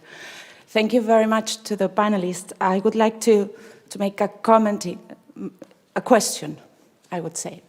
You are referring to these external ad hoc instruments, namely Professor Goldner-Lang criticized their multiplication because of the lack of transparency, accountability, and democratic control. I am concerned about their legal basis. Fortunately, when the AMIF and the ISF funds were adopted in 2014, they were based correctly, in my view, in Title V of the TFEU, so on migration legal basis. So including the financing of external dimension actions with migration-driven objectives, and not, and by that, in that way, stopping to use the development cooperation legal basis of the treaties. So that was fortunate. Unfortunately, these ad hoc instruments, as the Refugee Facility for Turkey or the EU Trust Fund for Africa, their Commission decisions were based on the development cooperation legal basis, and there are some reports, and even I think there's a resolution from the European Parliament stating that some of these actions are migration control oriented or driven. So I don't know whether it is better to exclude this kind of ad hoc instruments, as Mrs. Dijkstra pointed out, or either use the proper legal basis and thus the correct funding. Otherwise, the development money is used for migration-driven objectives and not for the eradication of poverty. Thank you. Thank you for your question. A third or final question? Thank you very much, Joost Luijendijk, Minister of Foreign Affairs, Netherlands. I have two questions that may be considered cynical. They are not, please. They're very serious. I mean, this session, including the background paper, is obviously focusing on the size and also the shape of the EU envelope. My first question is, shouldn't we also have a good idea of national spendings in EU member states on asylum and migration policies? I think if we would have that picture, it would be very enlightening also in the kind of balances that we hope to establish. And the second point, again, it may sound cynical, it is not, it's very serious, is do we actually solve our problems by throwing more money at it, by definition? I mean, one obvious example is Greece, for instance, which has received, I think, well over 2.2 billion, I think, and Greek officials are saying themselves that in the end, the money is not the problem. The problem is implementation of existing acquis in the field of asylum and migration. So I believe that in the future MFF, we should be also looking through that prism in the sense of how can we promote a good functioning of asylum migration policies in member states. Thank you. Thank you very much for those interesting questions. In the interest of time, I will ask the panelists to focus on one particular question, if that's responding to it, so that we then can go into, but in the coffee break. Maybe you can address the issue of the legal basis, okay. Professor. Okay. And that maybe, Ari, if you can come back also to the issue about transparency and how to improve the monitoring and evaluation of spending in the external dimension. And maybe you could respond to the question about how do we actually know what national spending is being targeted at or applied to, and is there actually a solution in terms of throwing more money, or do we need to think about how we build better, robust systems? Thank you. All right, so with regard to the second question on the legal basis, yes, I believe I am there with you. I know that there is a problem, not always, of course, but sometimes you could argue that the money which is legally based on the provisions on development aid have a different goal. Sometimes, of course, it's a mixed goal. Sometimes by promoting development in certain regions, you actually provide less incentives to migrate. But sometimes, if you are actually investing into certain types of infrastructures and so on, the goal is a little bit different. It's not, as the treaty provides, the legal basis of development aid and humanitarian aid should be reduction and eradication of poverty, but the goal and the motives behind the money, the reasons why the money is spent are somehow different. And legally speaking, yes, you could argue that there is a problem there. And I see this happening also in the area of conditionality, actually, and the new proposal for the regulation on the rule of law that establishes a link between a member state's violation of the rule of law on the one hand, and on the other hand, the EU suspending payments from the EU budget. The proposed regulation has its legal basis in the budgetary provisions of the treaty, which is understandable because basically you cannot find a rule of law provision in the treaty as such to use it as a legal basis. And you could argue that sometimes the link between the violation of the rule of law on the one hand and the suspension of the EU payment because a certain EU project is not being implemented correctly, that this link is sometimes too weak.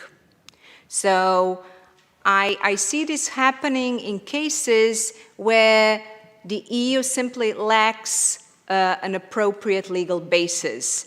And this is not the best solution, but sometimes you can say that certain motives are, searching for the legal basis in the treaty. So I don't know what would be the solution for that, yeah. Okay, so if I may reflect on the question posed actually by my colleague. But indeed, I agree with you. Throwing money at the problem is not a way to find a solution. So I think it's not only about increasing the EU budget, but it should, for example, by the midterm review, looking critically at the efforts and the needs by member states that may change over time. Also, we need to look at the absorption capacity. If a member state is not able or capable to implement or allocate resources quickly enough, then adding even more funds to that particular member state would create additional problems, I would say. So yeah, that were 2 points I would like to make regarding that question. And if I may briefly reflect on the NDC question, I heard the question about the transparency and why not using the emergency cushion. Indeed, the transparency is a very, very important element that we try to solve with basically creating all the separate instruments into one, the 10% migration target within the NDC, in order to have a bigger role of member states as well regarding the monitoring and evaluation, in order to improve the transparency of the instrument. And why not use the cushion? The cushion that is related to the entire instrument, of which migration is only one of the few objectives. So therefore we fear that there wouldn't be enough flexibility in order to respond, as I said earlier, to the challenges that we stand before today.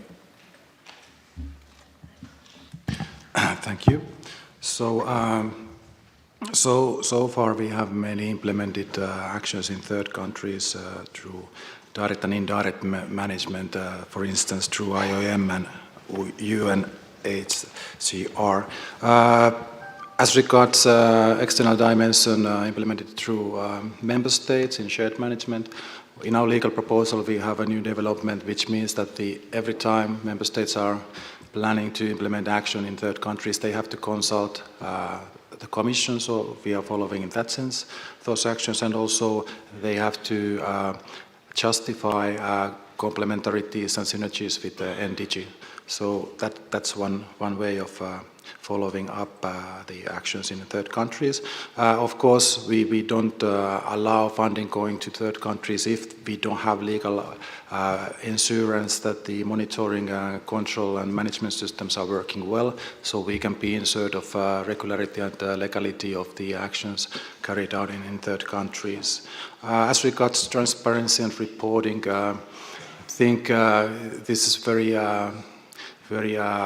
hot topic also in our negotiations with the Parliament and the Council. So wherever we find problems and room for development, of course we consider those things ourselves.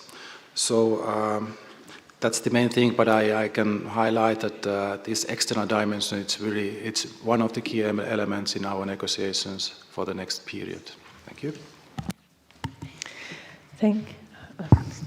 Sorry, if I may, I just remembered that I forgot to address one element, namely the need to have an overview of the spending on the asylum and migration acquis by all member states. I think this is exactly what we are currently missing. In order to formulate an objective analysis of the actual needs of member states, we should also look at what they already have and what they are spending and what they are programming already. So I think that's also something that we need to take into account with negotiating the next MFF, is in order to make a good decision, you should have a good overview of what's already happening. And know where we can find the data on that. And then we have to close. Oh, yes, go ahead. Yes, one more comment, because there was a point that it would be useful to know how much member states are spending from the national treasuries to migration and security policies. So it's true, it would help mapping of needs in the EU, but it's about the willingness of member states. So we cannot, as a Commission, we cannot impose such a reporting from the member states.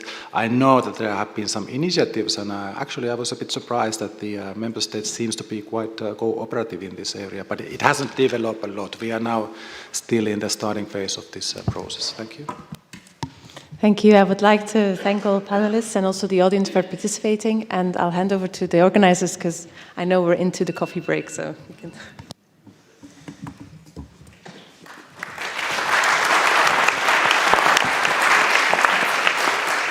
Thank you very much to the panelists and to Hanne for excellent time management. Please, we would like to invite you to join us for a coffee break outside.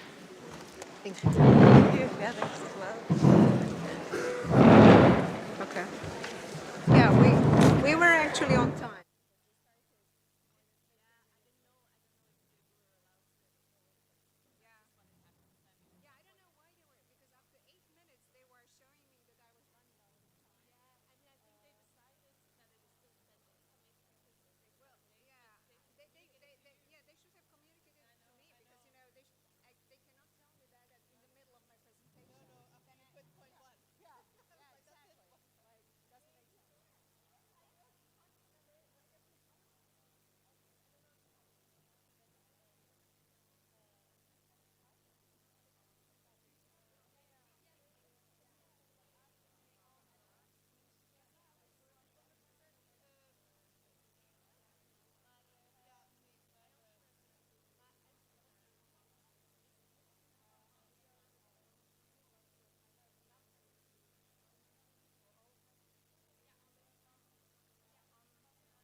dramatically.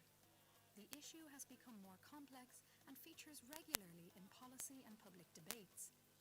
It will continue to do so in the years to come, and change will come at an ever faster pace. There is a growing need for good information resources on migration and asylum. However, there is a risk that people will get lost in an information jungle. The EMN offers a one-stop shop for objective, reliable and comparable data on migration and asylum in the European Union. EMN stands for the European Migration Network. Have you looked at our logo carefully? The EMN is co-funded by the European Union. More importantly, the EMN is about people. You can consider these characters to be our experts on migration and asylum, working hand in hand across countries. The EMN excels thanks to a devoted team of experts within the 28 national contact points in EU member states and Norway. We're part of different institutions and departments, and we research a broad range of issues related to migration and asylum. One of the EMN's achievements is the publication of a multilingual glossary. It contains several hundred terms and definitions on asylum and migration. Regularly updated, this glossary is also available online and as an app. These tools greatly facilitate a common use and understanding of key terms.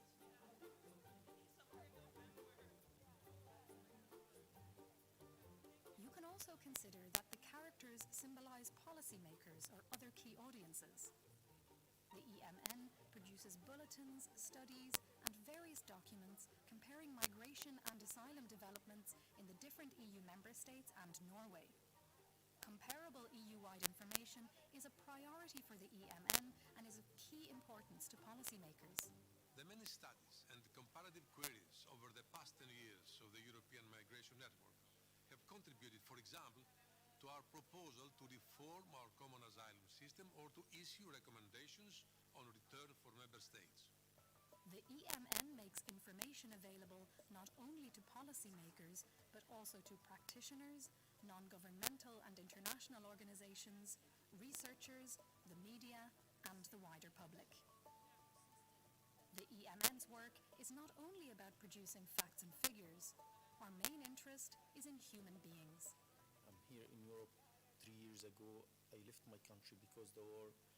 I'm happy because here I'm safe. Je m'appelle Sam Fatoumata Hélène. Je suis d'origine guinéenne. Je me sens bien ici. Je me sens comme chez moi, quoi. Our work focuses on third country nationals in all kinds of asylum and migration processes. We have, for instance, published a study concerning migrants in irregular employment. Our network also collects information on unaccompanied foreign minors, and we analyze how Europe can respond better to changing influxes of asylum seekers. This year, we have added something to our logo because the EMN was established a decade ago. During the last 10 years, the EMN has worked with efficiency and flexibility to provide robust and comparative information. We couldn't have achieved these results without the support of our many partners. Together, we look back with pride at what we have accomplished. Together, we move forward to meet future challenges. I work for the Swedish EMN NCP and has done that for 10 years now. I'm the coordinator of the platform on statelessness. And it's an exciting work. I've been working for the EMN since the beginning. And I'm happy to work for the Belgian contact point of the EMN. Very happy to be in the EMN community. We are very proud to work with the EMN from the very start. From EASO's side, we are very happy to be involved in the EMN, to support each other's work. We help and contribute to studies of the European Migration Network. A network of persons who really know the reality in their member states very well. We are always looking for solid information. That information is absolutely essential. Clearly, EMN is a very important partner to UNHCR's work.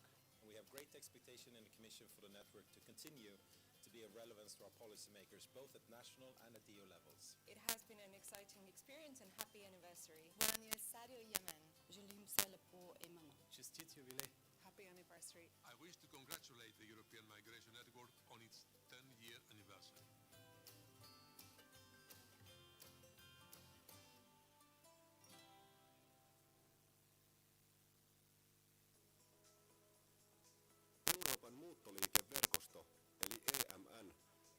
EU-komission alainen tutkimus- ja tietojenvaihtoverkosto.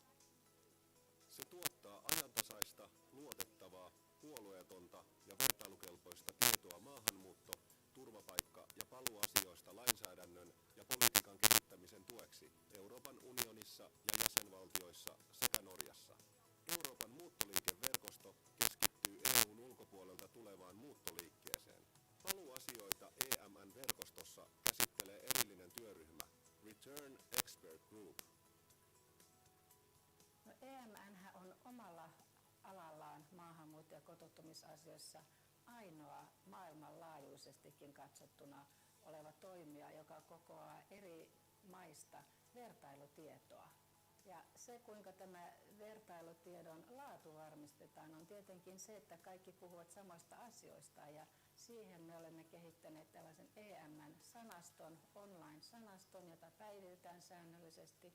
Siinä on jo 22 eurooppalaisen kielen maahanmuutto- ja kotouttamiseen liittyvä perussanasto. Euroopan muuttoliikeverkostolla on kansallinen yhteyspiste jokaisessa EUn jäsenvaltiossa sekä Norjassa. Suomen kansallinen yhteyspiste on sijoitettuna sisäministeriön alaiseen maahanmuuttovirastoon. Euroopan muuttoliikeverkoston tuottama tieto antaa suomalaisille toimijoille sekä kotimaisen että Euroopan laajuisen tilannekuvan ajankohtaisista maahanmuuttoon liittyvistä ilmiöistä. Virkamieskunta tarvitsee tutkimustietoa ja Euroopan muuttoliikeverkosto on tässä yhtenä tutkimuslähteenä. Sillä on monia etuja siinä suhteessa, että se on lähellä jäsenvaltioiden hallituksia. Ja siinä vaiheessa, kun EUlta tulee joku lainsäädäntöehdotus, niin EMN-tiedosta on hyötyä. Nämä tutkimukset, mitä EMN tekee, niin nehän on hyvinkin ajankohtaisista aiheista ja noudattelee myöskin komission työohjelmaa. Esimerkiksi vasta EMN:ssä on tehty tutkimus pakolaisten uudelleensijoittamisesta ja siitä on jo valmistunut synteesiraportti. Ja mä oon kokenut sen kyllä hyödylliseksi, että tällä hetkellä käsitellään sitten jäsenvaltioiden välillä ja kansallisella tasolla komission antamaa asetusehdotusta, joka koskee tätä pakolaisten uudelleensijoittamista. Niin tämän synteesiraportin avulla pääsee hyvinkin kartalle siihen, että mikä tilanne on muissa jäsenvaltioissa. Osana EU-komission vahvistamaa työohjelmaa Suomen EMN-yhteyspiste tuottaa vuosittain maahanmuutto- ja turvapaikkaraportin sekä teematutkimuksia ajankohtaisista aiheista suomen ja englannin kielellä. Näiden kansallisten raporttien pohjalta EU-komissio laatii englanninkielisen synteesiraportin, joka tarjoaa vertailutietoa tutkimuksen aiheesta eri jäsenvaltioissa. Vuosittainen maahanmuutto- ja turvapaikkaraportti on kattava kuvaus maahanmuutto- ja turvapaikka-asioiden kehityksestä kyseisenä vuonna.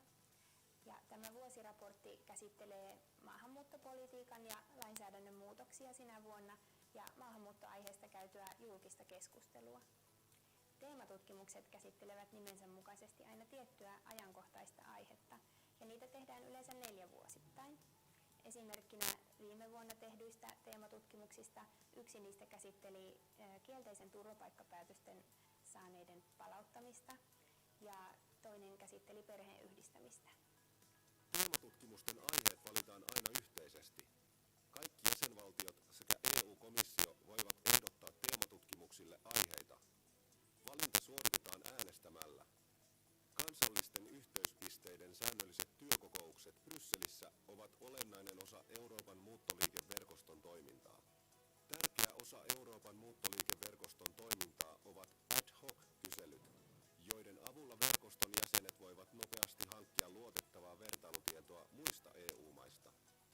No ad hoc-kyselyillä kerätään tietoa sillä tavalla, että jos joku taho Suomessa, vaikkapa sisäministeriö tai maahanmuuttoviraston turvapaikkayksikkö haluaa tietoa johonkin tiettyyn aiheeseen liittyen, niin he voivat tehdä kyselyn Suomen EMN-yhteyspisteen kautta. Esimerkiksi viime vuonna tehtiin kysely liittyen oleskelulupien myöntämiseen ulkomaisille sijoittajille. Ja toisen kyselyn avulla haluttiin selvittää, millä perusteella oleskelulupia myönnetään libyalaisille turvapaikanhakijoille eri EU-maissa ja Norjassa. Kansallisella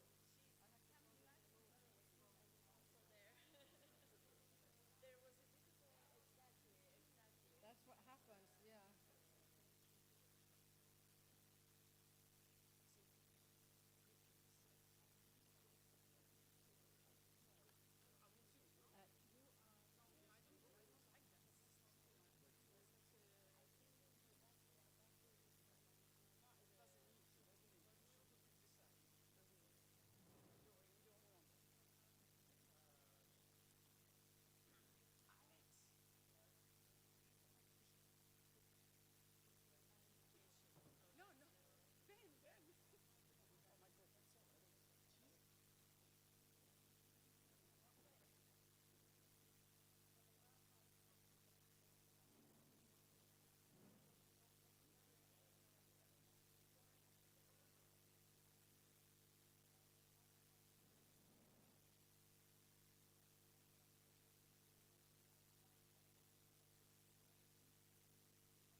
vaivaten.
Tässä, on tosi hyvä, sä oot niin käytännössä. Istu tässä. Ja sitten Mari antaa mulle vihjeen, kun ne tulee. Mari antaa mun ovelta vihreä, kun tulee, niin sitten hän sanoo, että no niin. Joo. Mä katson sun näköyhteys. Tietää, että niiden pitäisi olla 11-15 aina.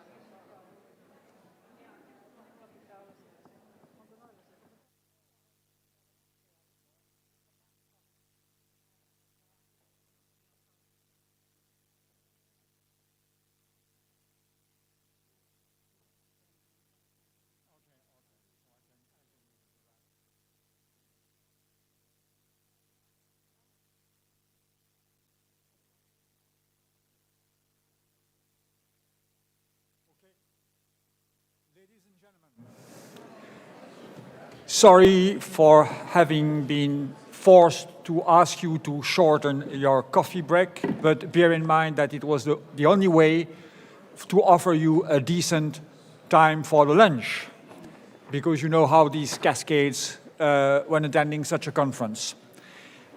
It is my privilege to chair the second plenary session on substance of this conference.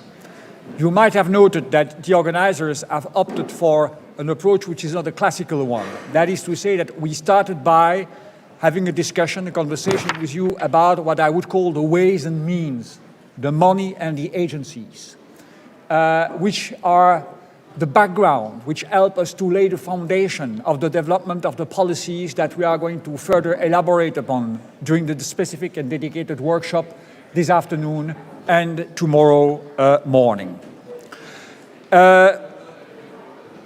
The agencies are a well-known feature of the justice and home affairs area.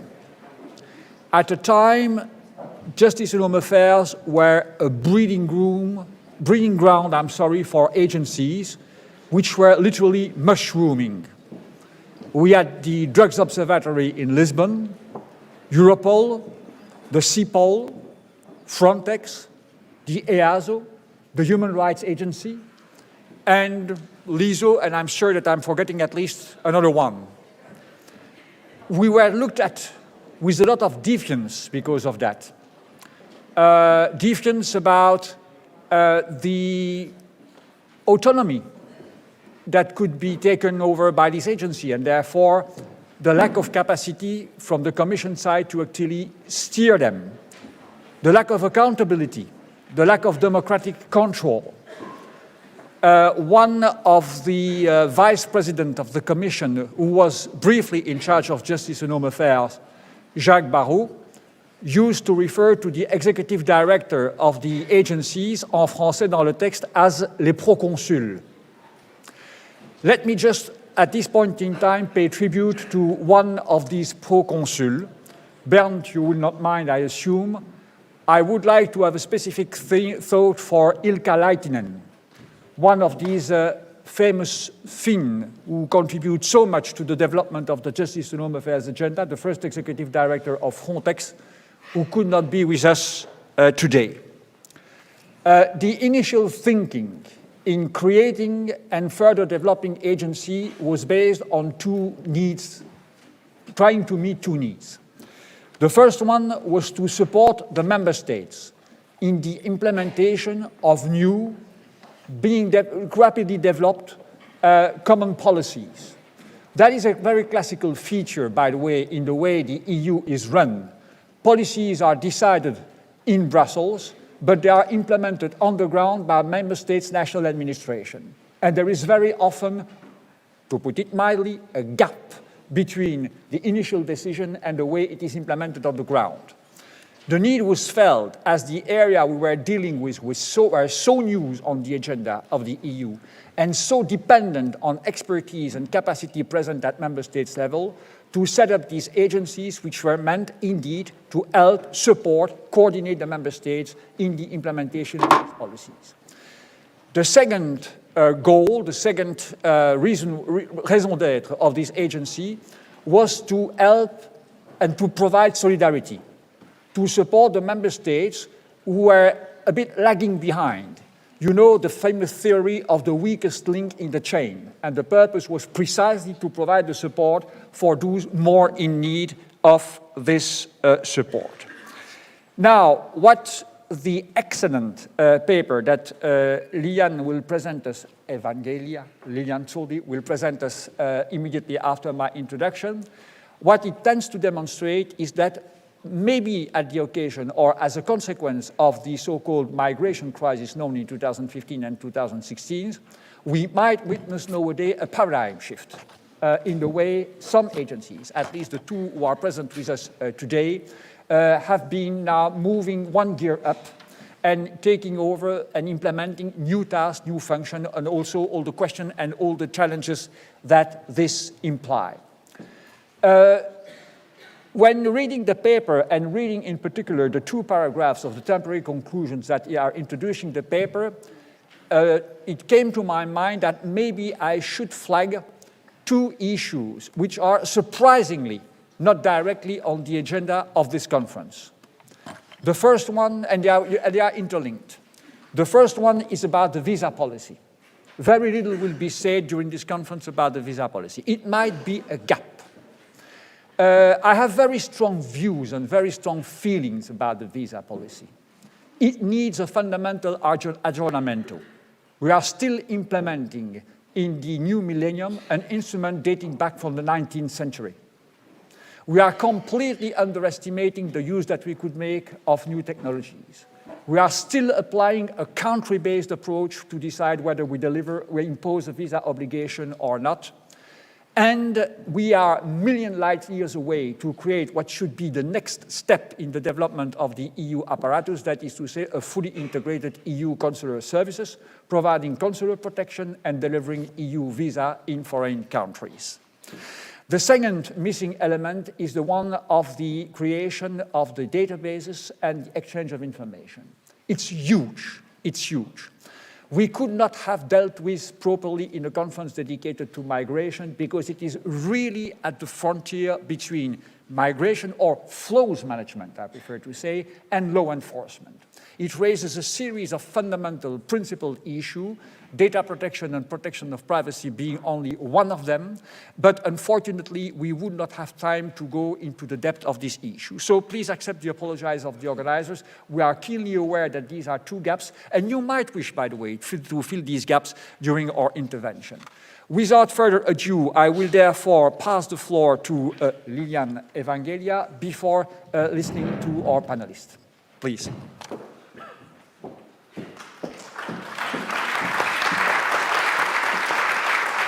Thank you, and thank you, Jean-Louis de Brouwer, for this excellent introduction. Indeed, agencies were not in the scene in the Tampere discussions, but they have since come at the forefront of the EU asylum and external border control policies for these two main reasons.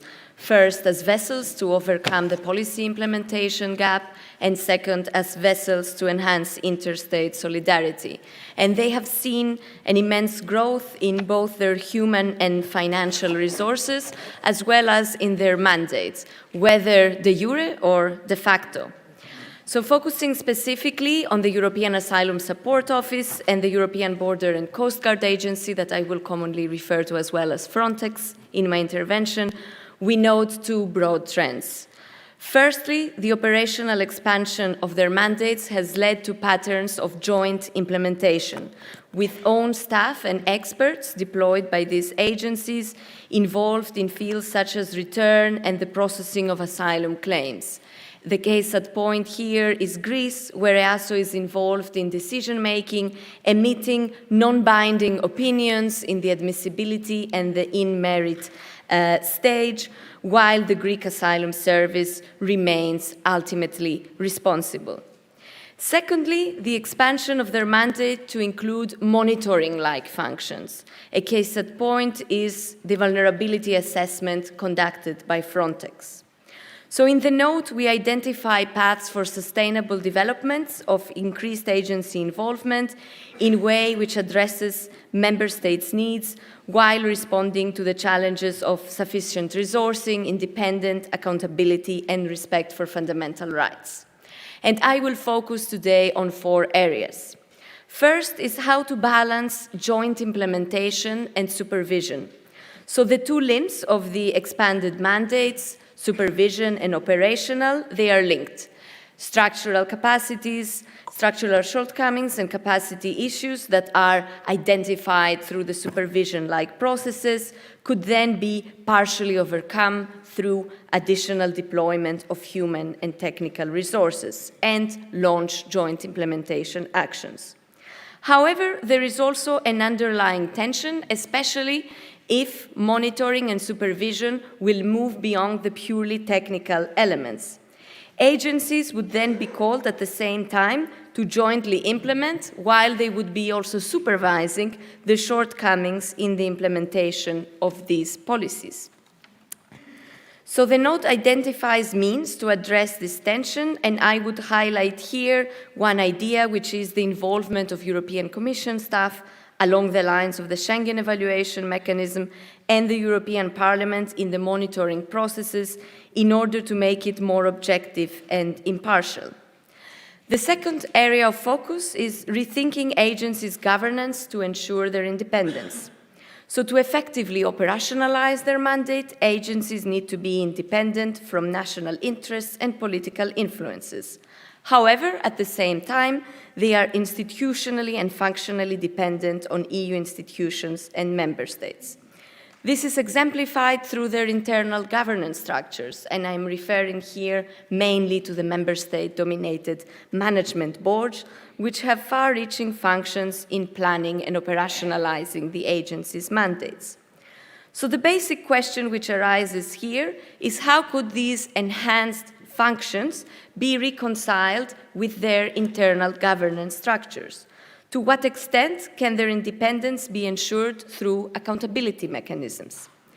And here the note identifies a number of ideas, and I will highlight just two.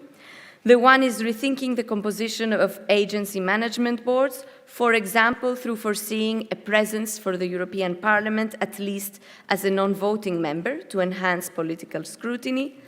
And the second is to establish political accountability arrangements before national parliaments, for example, reporting obligations or hearings, and potentially joint parliamentary accountability mechanisms. I'm referring here to a combination of national parliaments and the European Parliament along the lines of Europol. The third area is enhancing European solidarity through agencies.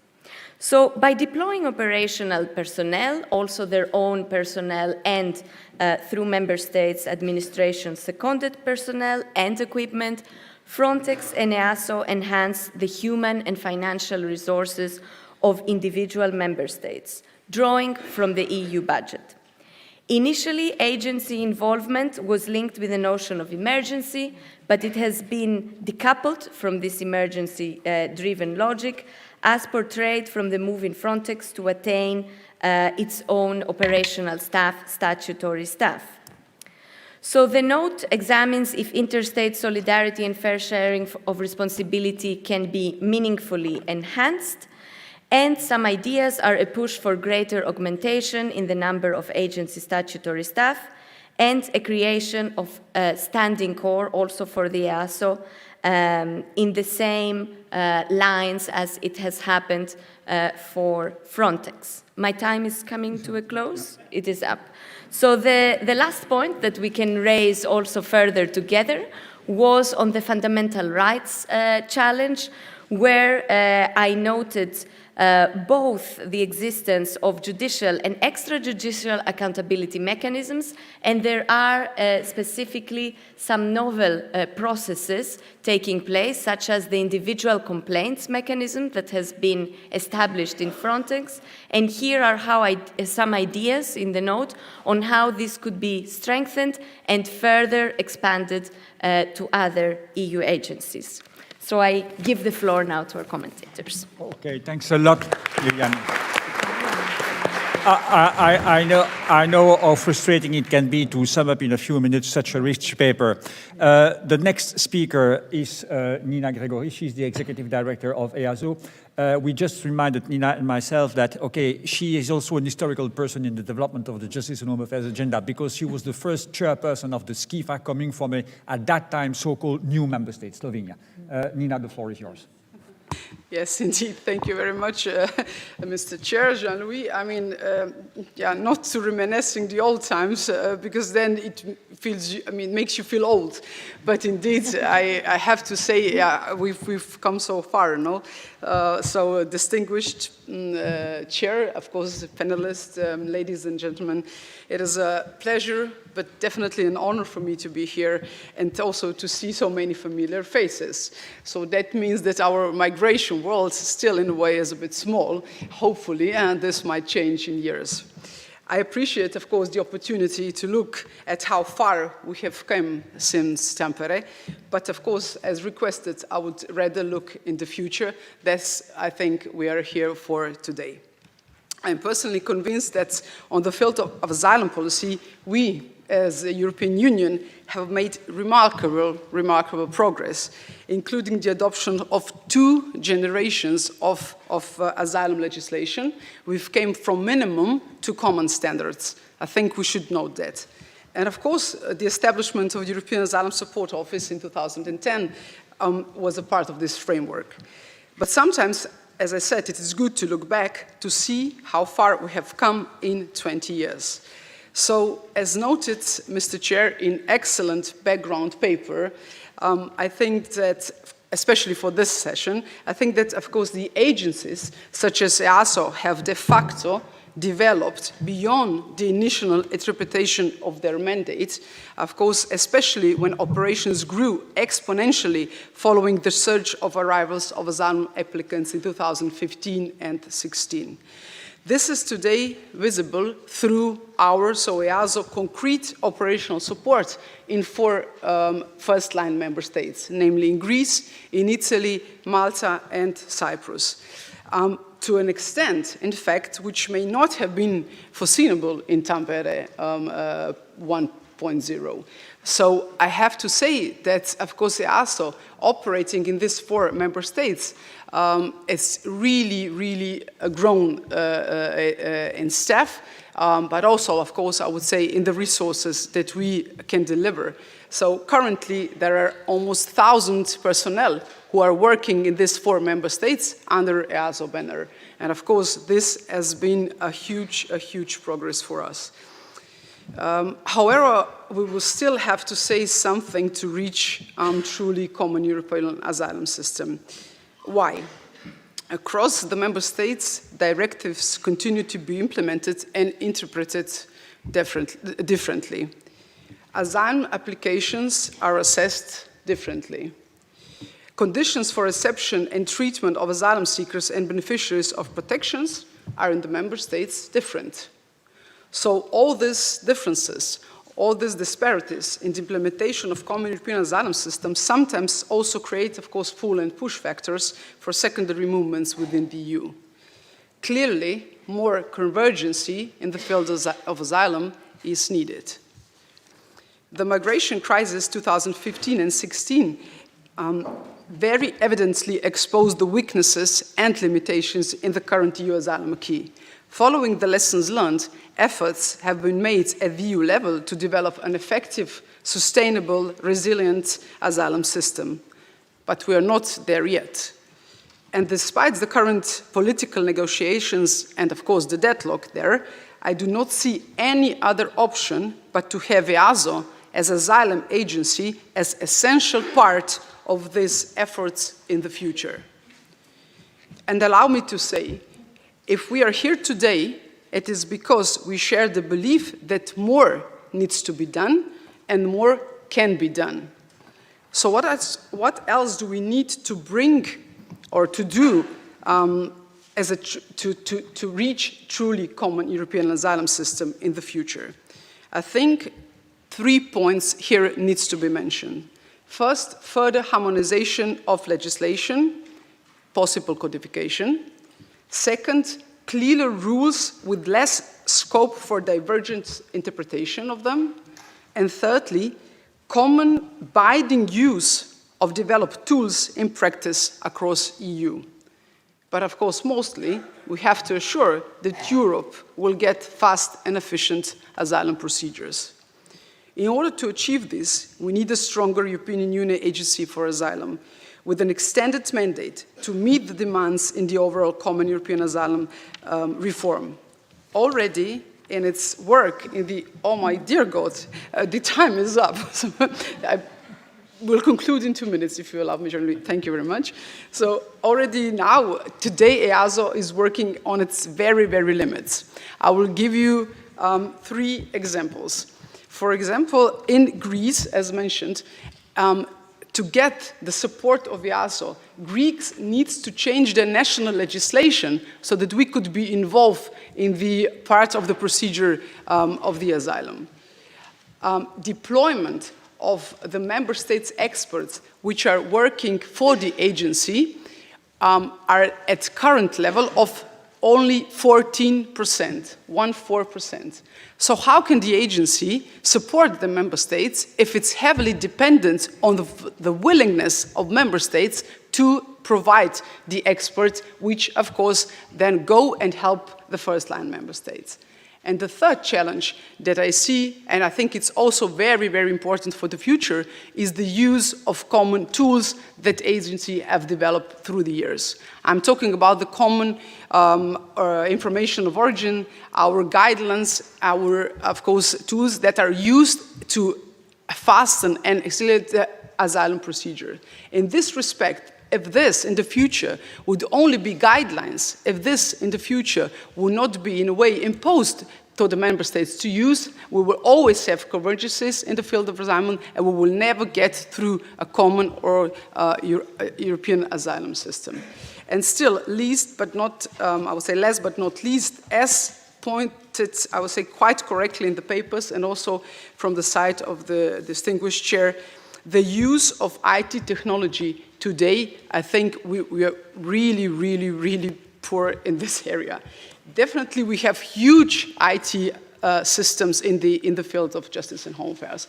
But of course, the connection and interoperability amongst them, it's not functioning still. That's why we still in European Union count the asylum procedures, not the people who are in Europe seeking asylum. And with that, of course, I hope I had left a bit of a ground to discuss also further on. Thank you very much, Jean-Louis. No, thank you, Nina. No, I mean, you've been very clear to the point and thought-provoking. That's exactly what is needed, precisely to have a good discussion afterwards and to have enough time to have this good discussion.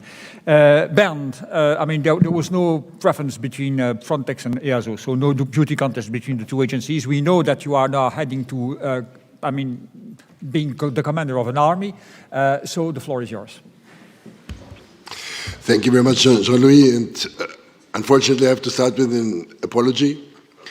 Last week I was traveling overseas and I had to realize a few days ago that apparently I forgot to pack my voice. I arrived back home in Warsaw without my voice. Apologies, usually I do not sound that scary.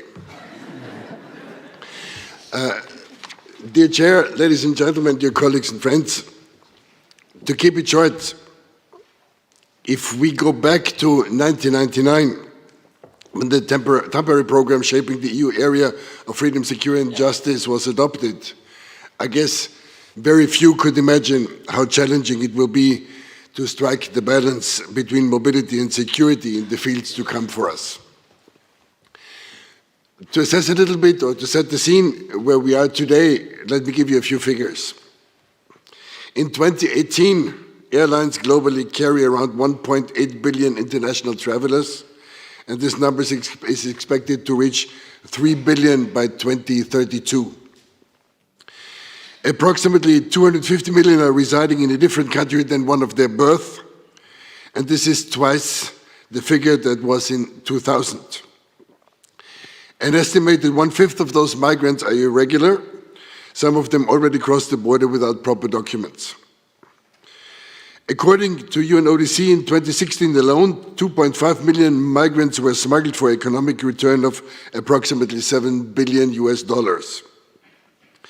According to the UN, an estimated 40,000 foreign terrorist fighters may have traveled from more than 110 countries to join terrorist groups in Syria and Iraq. That's what we have today.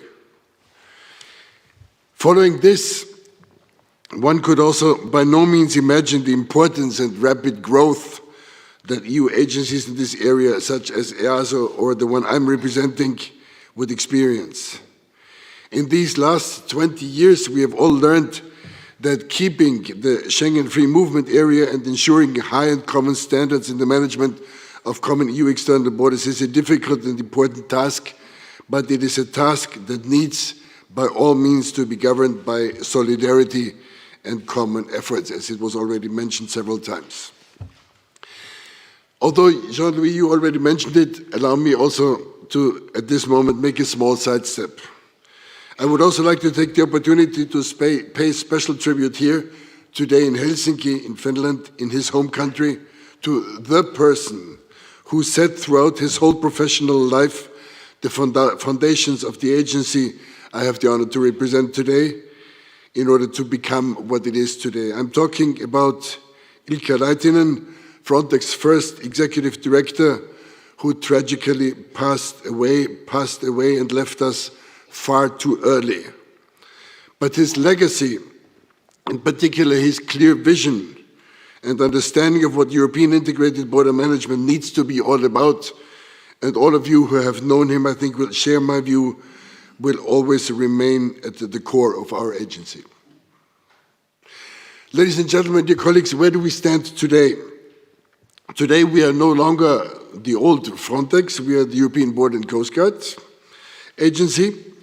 We have a staffing of 720, we have a well-settled headquarters, we have, as Nina already said, it also exponentially increased our deployments.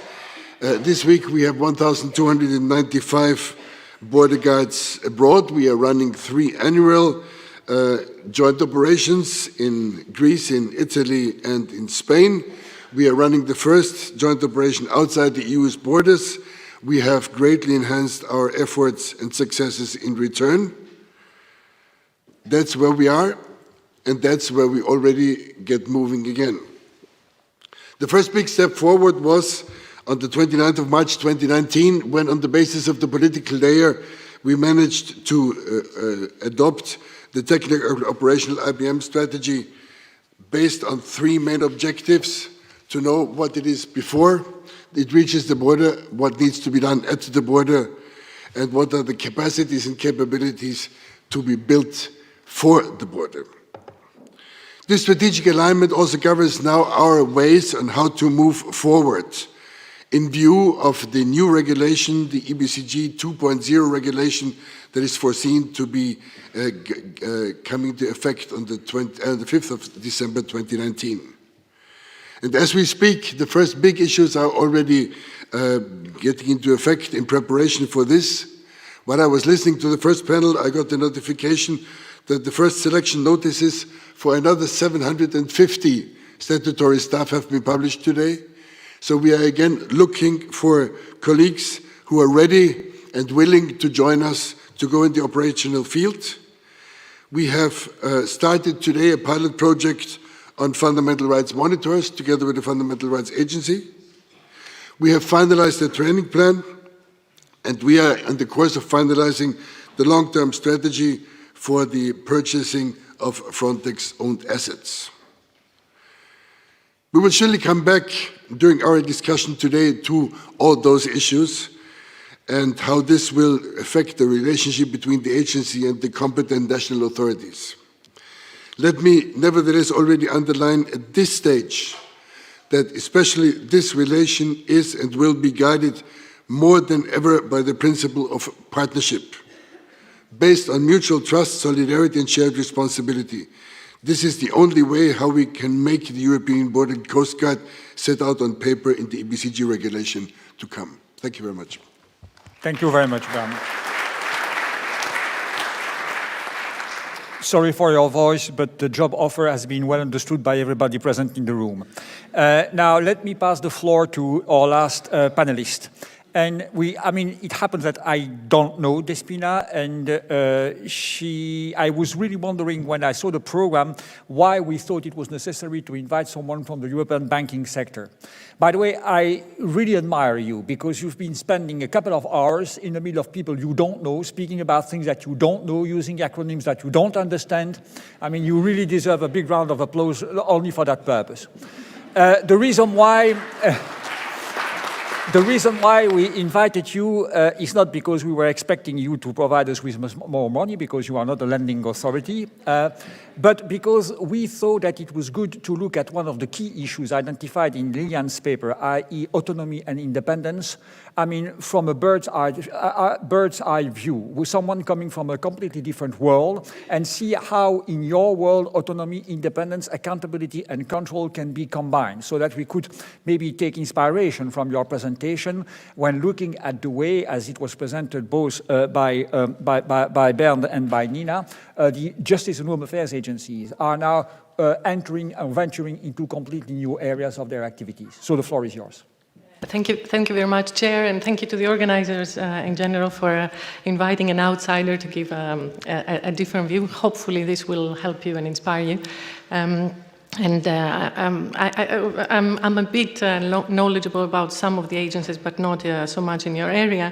But I was coming to this discussion thinking that we are very different, but because we are an agency from the area of the old Pillar 1 of the EU, so you would expect that we have moved very far ahead from you, but perhaps this is not the case. We have moved earlier than you in the spectrum from coordination, from minimum coordination to common standards, but we are still a long way to go. Because I'm coming from a different sector, you will allow me a 1-minute wrap-up of the financial architecture, so the institutional architecture in our sector. There is the EBA, the European Banking Authority, but there's two also sister authorities, ESMA and EIOPA, ESMA in the Securities and Markets Authority and EIOPA in the insurance sector. We were all three created together. Our organization represents the different subsectors in finance, and it is also a bit historically the reason we developed.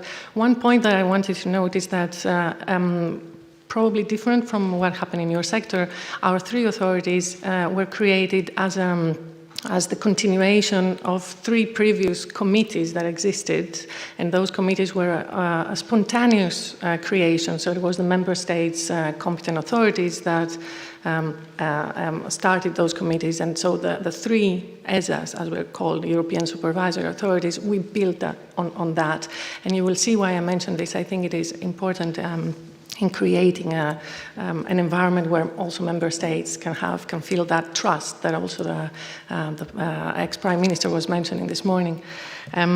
So I was asked to focus on those, the two essentially first questions that Lilian mentioned. To my mind, these are connected. How can you balance what you call joint implementation and supervision and independence of agencies? They are connected for the following reason. When I read the first question, as it was said in this excellent background paper, I was a bit perplexed. And the reason is the following, because agencies were invented in the United States, and they were invented theoretically as small organizations which in their small subject matter area apply, let's say, all three kinds of state power. So they help a little bit the legislators complete the regulatory framework, they help a little bit with the execution of in the executive power, and they help a little bit with adjudication. So I'm also an academic, and I use this heuristic device to explain this to my students. And that's why I personally inherently do not see an inherent tension between, helping to implement the policies and then judge on the policies. In our case, the ESAs and especially the EBA, we have a little bit of this type of tasks. we have something which probably your agency do not have yet. There are certain areas in the law where we help the European Commission draft delegated and implementing acts. So that is a little bit our quasi-regulatory, let's say, tasks. We have a series of powers, let's say, or tasks rather, they're not powers, to coordinate the supervision of banks. Do note that the EBA does not supervise directly the banks. In banking, we have a particularity. There is Europeanization of the supervision of banks within the Eurozone since 2014, and that is in the hands of the ECB. So we have a series of executive, let's say quasi-executive powers, and we have 3 powers. You can see them in our articles 17, 18, and 19 of our regulation. That would be interesting in my colleagues. We have some, what I call quasi-adjudicatory powers. We can mediate between competent authorities if there is disagreements, and we can take a view on breach of union law where we think there has been a breach of union law in some cases. And the third power, which is so far not used because there is no enabling clause, in cases where the Council declares emergency situation in the EU, we can take some decisions. And in these cases, we can take decisions also towards competent authorities and towards firms. I see my time is up. I will need 1 more minute just to cover more specifically the independence point. I got the impression from the background paper that the emphasis on independence is on independence from the member states, in the sense of how do you make sure that you are efficient as an agency vis-a-vis a plenary organ, like in our case it's called the Board of Supervisors, in a plenary organ where member states are dominant. And my general point, and then we can come back a bit more during the discussions, my main point would be that independence, in the case of an institution that has so many stakeholders, member states, the Commission, the other EU institutions, the industry, the market, in our case, independence cannot be seen in silos. It is coupled with accountability to different actors, because that gives you a system of checks and balances. So one example for that, which came to my mind while the colleagues were speaking, our chair mentioned the importance of information sharing and information gathering. So this, from a lawyer's point of view, my point of view, is a very soft, weak measure, and that's how I came into as a naive academic in the beginning of my work at the EBA. I thought these were not important, not so much important. I was tools, but because these are at the basis of what the agencies can achieve, they are super important, and what impinges on all that, including funding, support for doing some of these operations, is, I think, these other operational aspects of supporting the agencies can hugely impinge on their independence, also from a member state-dominated plenary, also from the Commission, from the other EU institutions, so that agencies can carry out their task properly. But we can discuss a bit more later. Thank you. Thank you very much, Spina. You really met our expectation by shedding some lights on issues which are common and which are certainly coming back during the discussion now. And I really congratulate our panelists. I know again about the frustration, but you know, by being short, you left a series of questions open and you give enough space for the discussion and the exchange. We have a good 30 minutes ahead of us for questions and answers. So I will take the questions 3 by 3. So feel free to raise your hand. I see one person there. And the second and the third one. Okay, so the 3 first questions are there. Okay. So the ladies, please, can you raise your hand so that the lady with the microphone can see you? Yeah. Okay.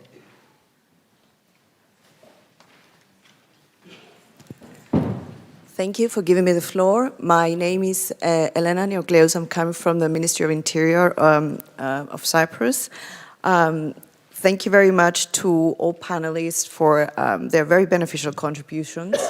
As an introductory remark to my question, please allow me to say that member states, especially those in the Mediterranean, facing many challenges and pressures on their migration and asylum systems, recognize the necessity of enhanced mandates of the EU agencies, as well as their significant work on the ground. My question is addressed to Professor Evangelia Zurdi and is the following. To what extent do you think that the two links you mentioned earlier, and that is the operational as well as the supervisory roles of agencies in accordance with their mandates, would shift or spill over responsibility to the EU, and that is having especially in mind the EU's autonomy. And the focus of my question is on the European Coast and Board Guard, not so much of EASO, but would become relevant, in my opinion, once it becomes an agency. Thank you.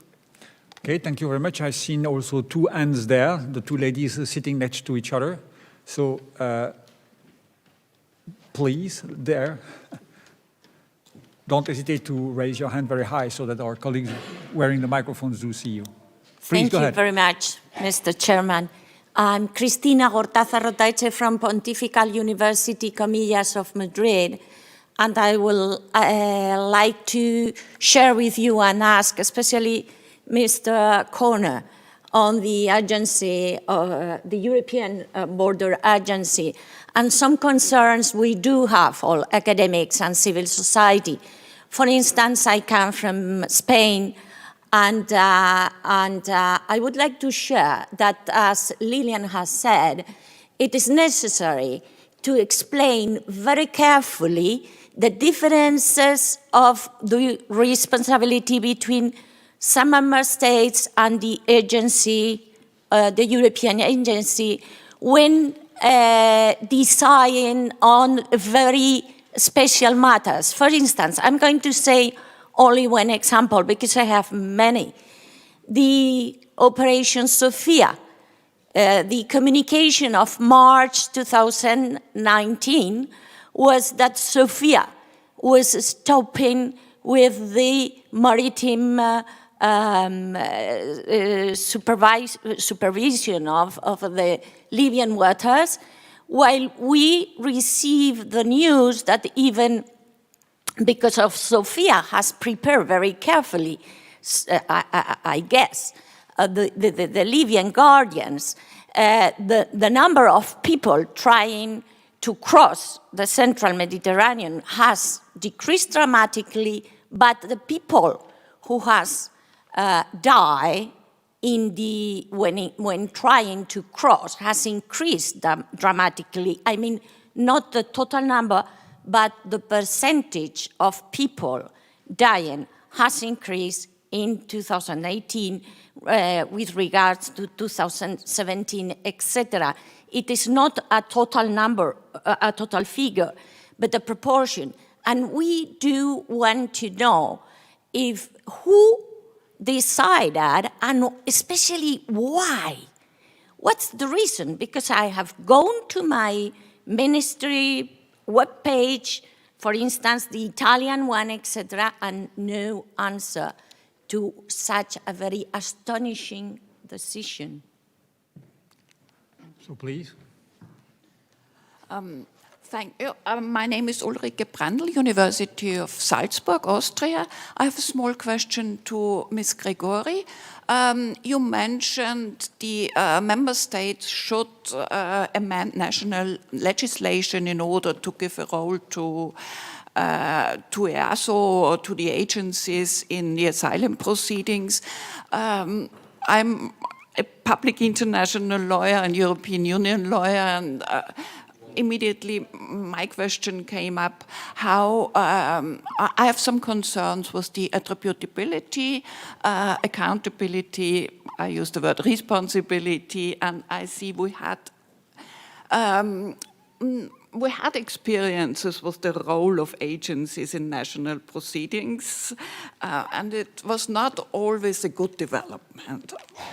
So, and I also heard UNHCR speaker, high-level UNHCR speakers, I think 2 or 3 years ago, and he was very much in favor of an EU role in having a supranational decision-making. But obviously, we are not far enough in the moment to have this supranational decision-making. Okay, thank you very much for these 3 first questions. So in the follow-up order, Lilian and then Bernd and then Nina, and please prepare the next round of questions. I will come back to you in a while. Yes, thank you for your question. Joint implementation does mean greater involvement of the EU level. It is moving away from the theory of executive federalism, that is, it is up to the member states to implement. It is signaling a passage to what is referred in the literature as an integrated European administration. And it could be, depending on how developments go, a precursor to broader, let's say, changes and shifts into the implementation modes of these policies.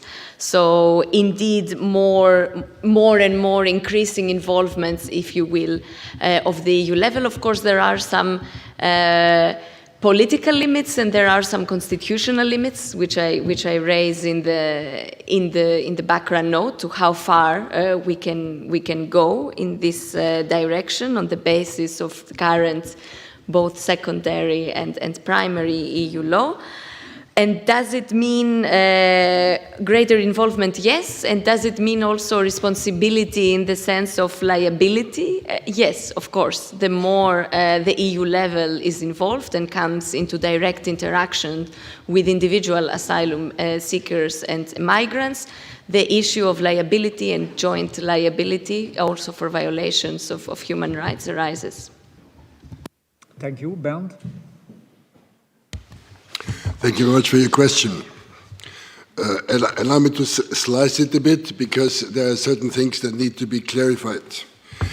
EUNAVFOR Med-Sophia operation is not a European Border and Coast Guard operation. So in whether we run an operation or we do not run this operation, the agency I'm representing had no influence on.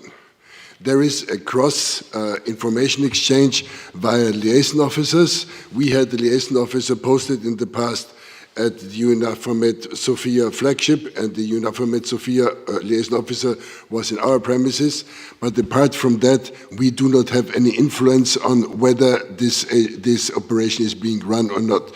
This has been decided by other entities that are not in any case linked to us. The operation we are running is the Operation Themis, Joint Operation Themis, which in accordance with Italy has an operational area and has operational tasks agreed with Italy before the Operation Themis went into force. In case of calls of distress, the task for search and rescue operations is unfortunately, again, not with us, and this is a currently ongoing discussion also within the European Parliament, because this needs to be enforced. It is the maritime rescue coordination centers of the respective countries that have to launch those operations, and we have the strict order to immediately summon ourselves under the Maritime Rescue Coordination Center if we are the next vessel in the reach of a possible call of distress. I'm fully with you that the number of casualties needs to be reduced, and not in percentages or in relations, but in overall figures. But there is unfortunately still a lot to be done in this field, because here the field of work is still huge. Thank you. Nina? Yes, thank you very much for the question.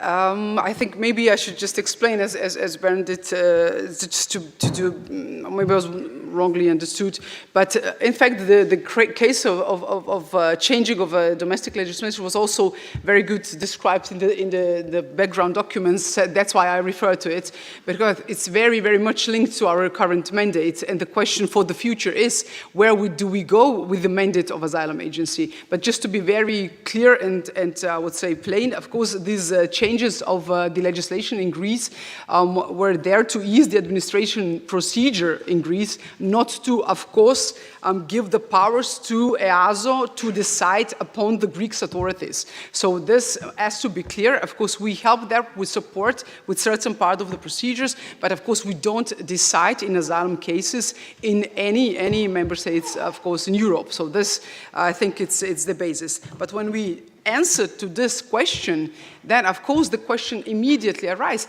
how in the future the mandate of the agency is going to be defined. We've seen the negotiations, the political negotiations for the new mandate of the new European Asylum Agency, and of course this question was posed, but not, I would say, loudly, and I would say broadly, and also not, I don't think it would be received or perceived with great generosity from the side of the member states. I do understand that, of course, they want to, I would say, stick with their national competences and their sovereignty. So that's, I would say, but it is the question for the future. So we go further the lane. Should we give the powers, executive powers, to the agencies, and how far can we go?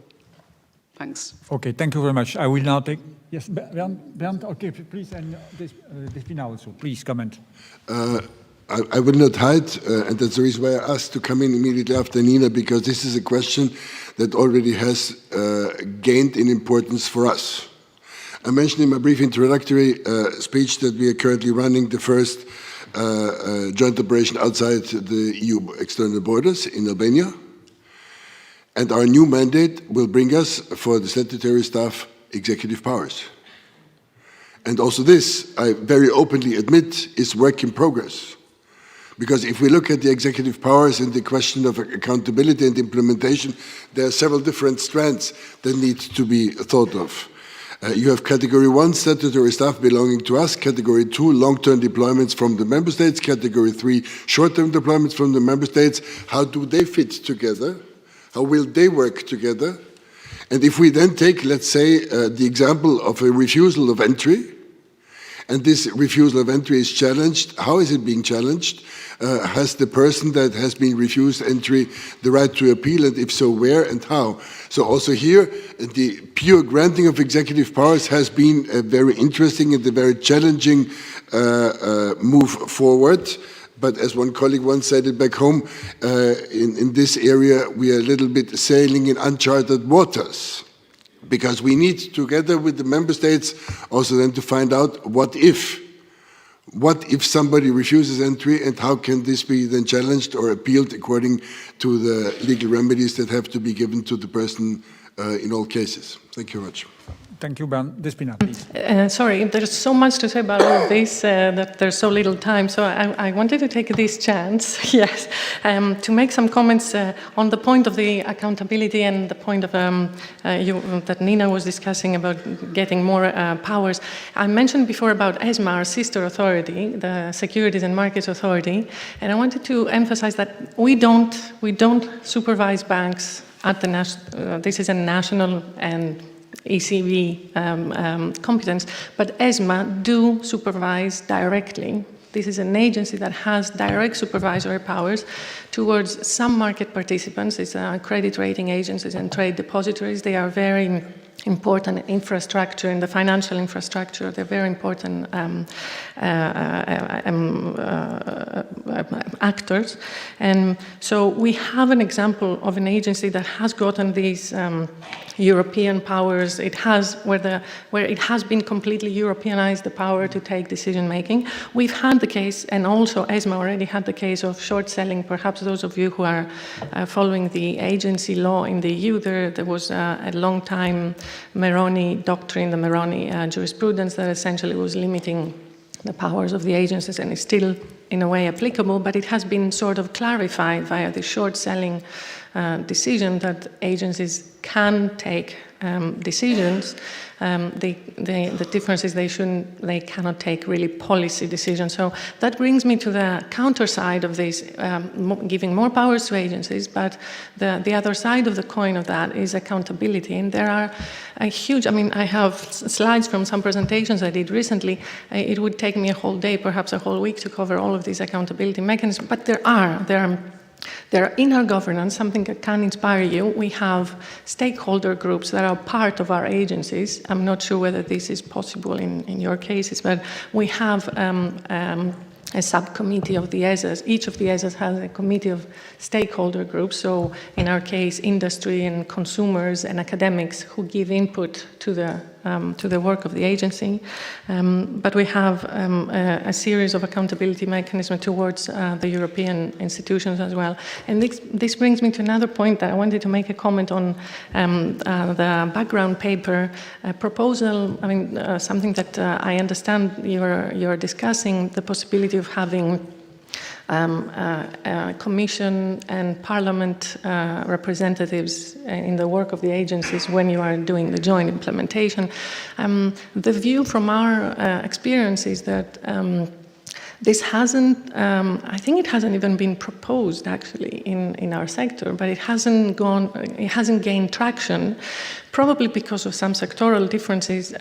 You cannot have the Parliament and the Commission involved in decisions that relate to also some market participants, specific banks. There are reasons of confidentiality, there are issues of conflicts of interest. So alternative ways that perhaps, this is my contribution, that perhaps could be useful to be considered also in this area. What we have in a new proposal for the ESAs, the ESAs regulations are being reviewed again, and the new regulations will probably enter into force in January.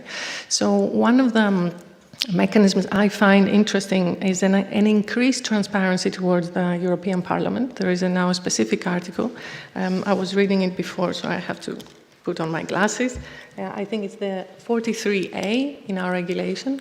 It's a new article that provides that after each Board of Supervisors meeting, we should be sharing the conclusions with the Parliament, except the decisions relating to specific financial institutions, banks, and other companies. So perhaps, I mean, these are seem perhaps softer ways to influence of accountability, but they are very, they're more, in our case, they're the only ones to ensure the more direct influence of EU institutions on our work.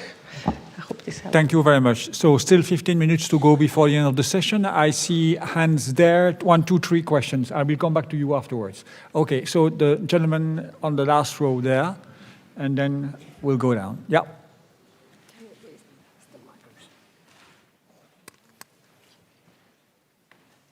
Yes, thank you.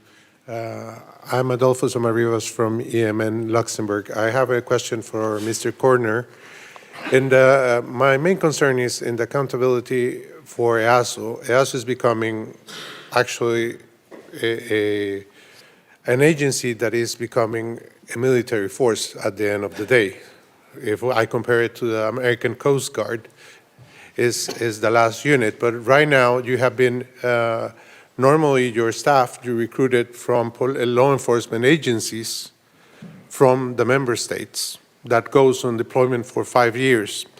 So the problem is this disrupts some of the work they do in their national countries, because they get to in another context. So for example, you get a specialist of document fraud and place them to work in the borders, but when they have to come back, for example, to Spain, they have lost their track in their national competence. So my question is, the first question is as Frontex will establish its own recruiting mechanisms to have their own staff and not depending always in the member states, because even though it's a great experience for certain police officers, at the same time it creates a deficiency in their national member states. And the second one is, do you create how you will handle internal affairs? With who handles these issues if there is an issue with a police officer of an ex-member state in the territory of another member state or abroad? who will do the accountability in relationship to the third party? Thank you very much. So I had seen two hands there, please, and then Mr. Thank you. Francesco Maiani, University of Lausanne. Lilian said something important right now. She said, with more operational responsibility comes more accountability. And there is now a discussion ongoing, at least the idea has been floated to, for instance, entrust EASO with tasks such as determining which member state will be responsible for an asylum seeker. And if you work out the implication, this means that EASO will make a determination on legal criteria which are amenable to litigation, will have to perhaps, depending on how its powers are configured, order detention of persons. The point I'm driving at is the more you give powers, the more you need a court to oversee the exercise of those powers. Now, by default, the court that checks the exercise of powers of EU bodies is the CJEU. And the question is the CJEU equipped for mass litigation? In my view, it's not. So are we also thinking, when we think about the trend of more operational responsibilities being given to agencies, do we also think of adjustments to the EU judicial architecture that might be necessary? Okay, and then the gentleman on the second row. Thank you. Thank you very much. I'm Mario Savino from the University of Viterbo, Italy. As an administrative law scholar, I found your paper, Lilian, very, very interesting, brilliant, forward-looking. I have two questions. One is related to independence and the other to accountability. The first is, do we really want all these agencies to become independent, and by whom? Second point is related to accountability. I think there is a need to differentiate between the different kinds of activities that these agencies perform. Otherwise, we cannot find the proper model to make these activities accountable. So I think there is a need also to go back to the basics and, to draw on the extended literature we have on the national level. We deal with agencies as administrative law scholars, we deal with agencies, independent regulatory commissions, so we can find the proper model. Of course, we have to adjust it to the specificities of the EU level, but still we need to differentiate between rulemaking, adjudication, operational and implementation level, and find the right balance. Okay, so I propose the follow-up order. Bernd, you would start, then we would move to Lilian, then Nina, and I'm sure that Bernd and Despina would like also to come back to the last questions, which were of horizontal nature. But Bernd, you chip in first. Thank you very much. Let me at the beginning make something very clear. We are by no means intending to have something established like a military force. Just to make that very clear. As regards the process that you were referring to, let me start with the fact that the current business model, as we call it, has apparently reached its upper limits. Because for many years we were relying on the pooling of resources, and us being the ones who always gathered the deployments, grouped them, and then sent them out, did the administrative work and looked that they would come back. Before the migration crisis, we had roughly 300 per week out. Last year, we have reached for the first time 1,800. As regards human resources, meaning border guards, men and women, this was still working, but as regards technical assets, we were already coming to the upper level that was resulting more and more in gaps. So we needed to revert somehow the approach. Before the EBCG 2.0 came up, we already had the long-term strategy for the purchasing of Frontex own assets adopted in the management board, with the goal until 2027 to reverse the approach, saying that until 2027, the agency would be capable to have its own assets in a broad sense by themselves. Release the member states who were increasingly telling us, We can no longer because we need it ourselves. So this was somehow an organic development that now ended up in the provisions of the EBCG 2.0. This is a long-term process. So this is not something that will happen overnight, but we have successfully kicked it off, as I said in my opening statement, with the first publishing of selection notices, where we in fact started our own recruitment process. This own recruitment process was developed together with the member states on the basis of the examples of member states, and several member states have taken over shares because we are simply not capable to perform certain checks because we do not have the resources. We do not have the experience, and we are not able to have those valid parts of the recruitment processes done by ourselves. This is now the first test bed that is running, the 750. They will be recruited, and we hope that we have a provisional result until the end of the year, because in order to have the first deployments ready by 1st of January 2021, we need, for the selection process, the first semester of 2020, then for the training, so that we are, according to the timeline that we have set up together with Commission, ready to deploy when we expect it to be ready to deploy. As regards the issue of responsibility and accountability, in case something happens, the last part of your question, we've already now had a clear-cut and very straightforward reporting system in place, where everybody, after having undergone the necessary pre-deployment training, was obliged to immediately follow up with whatever happened. Shall it be a forest fire? Shall it be a traffic accident? Shall it be a possible infringement of fundamental rights? Shall it be whatever you can imagine? We have classified that, and we have special follow-up procedures in place for the serious incident reports that we get. And those serious incident reports, if you look already in today's regulation, have a certain escalation procedure, which can be additional training at the bottom level, to calling back, to cancelling an operation. This will, of course, remain.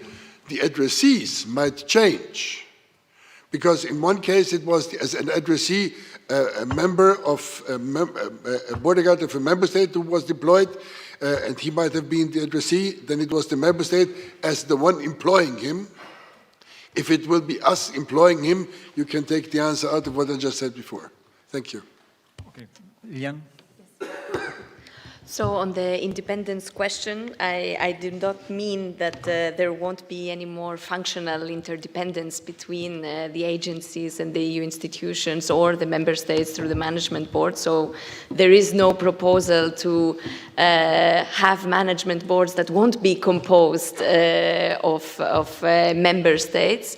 But the issue is that given this setting, what other accountability arrangements can we have in order to counterbalance or to ensure independence and quality in the products that these agencies should have as an output? For example, EASO is to have this country of origin information common positions, where the management board will also be pivotal in endorsing these positions. So we have to make sure that there are some checks and balances, so that will ensure also the quality of these outputs that then will be used throughout the EU, because we are going towards also more harmonization, if you want, bottom-up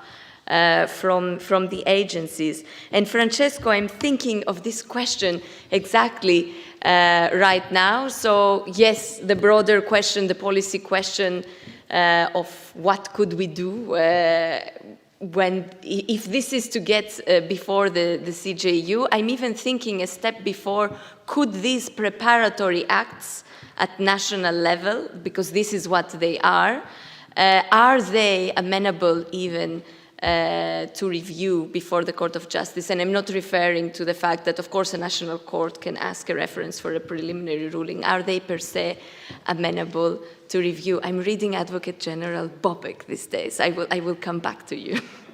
Okay, let me just, before I pass the floor to Nina and Despina, we are getting near to the end of this session, and I don't want to frustrate the lady in red. I know that you still have a question coming.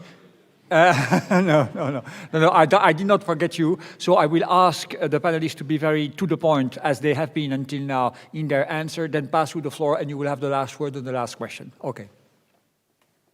Despina, no, Nina, Nina, Despina. Okay, yeah, thank you very much. And we know I can't go and I can't pass by the point that you raised about the country of origin information, but also in the documents. I have to point out here that this, of course, it is an EASO exercise, but all the member states are involved in the work of network together with UNHCR and EASO when we prepare those documents. So already at the initial stage, the member states are there as actors, so it's under the label of EASO, but they are involved at the beginning. So just as an explanation, because I think it's very important. When we talk about the question about the appeal and judiciary, this is my favorite one. Because why? Now, when we talk about the procedures currently, of course, they are in the domain of member states. This will stay. So I think you asking more for the future, if I understood. All right, very good. Yeah, because there's no determination of which member state is responsible for the application from the side of EASO. This does not happen, no? It's the member states who is in charge of that. We only support. But the question of judiciary already now is very pending and important. If we take a look at the future view, I will build upon numbers now, so that maybe, you know, this is a truth to think also from the side of theory, not only practice.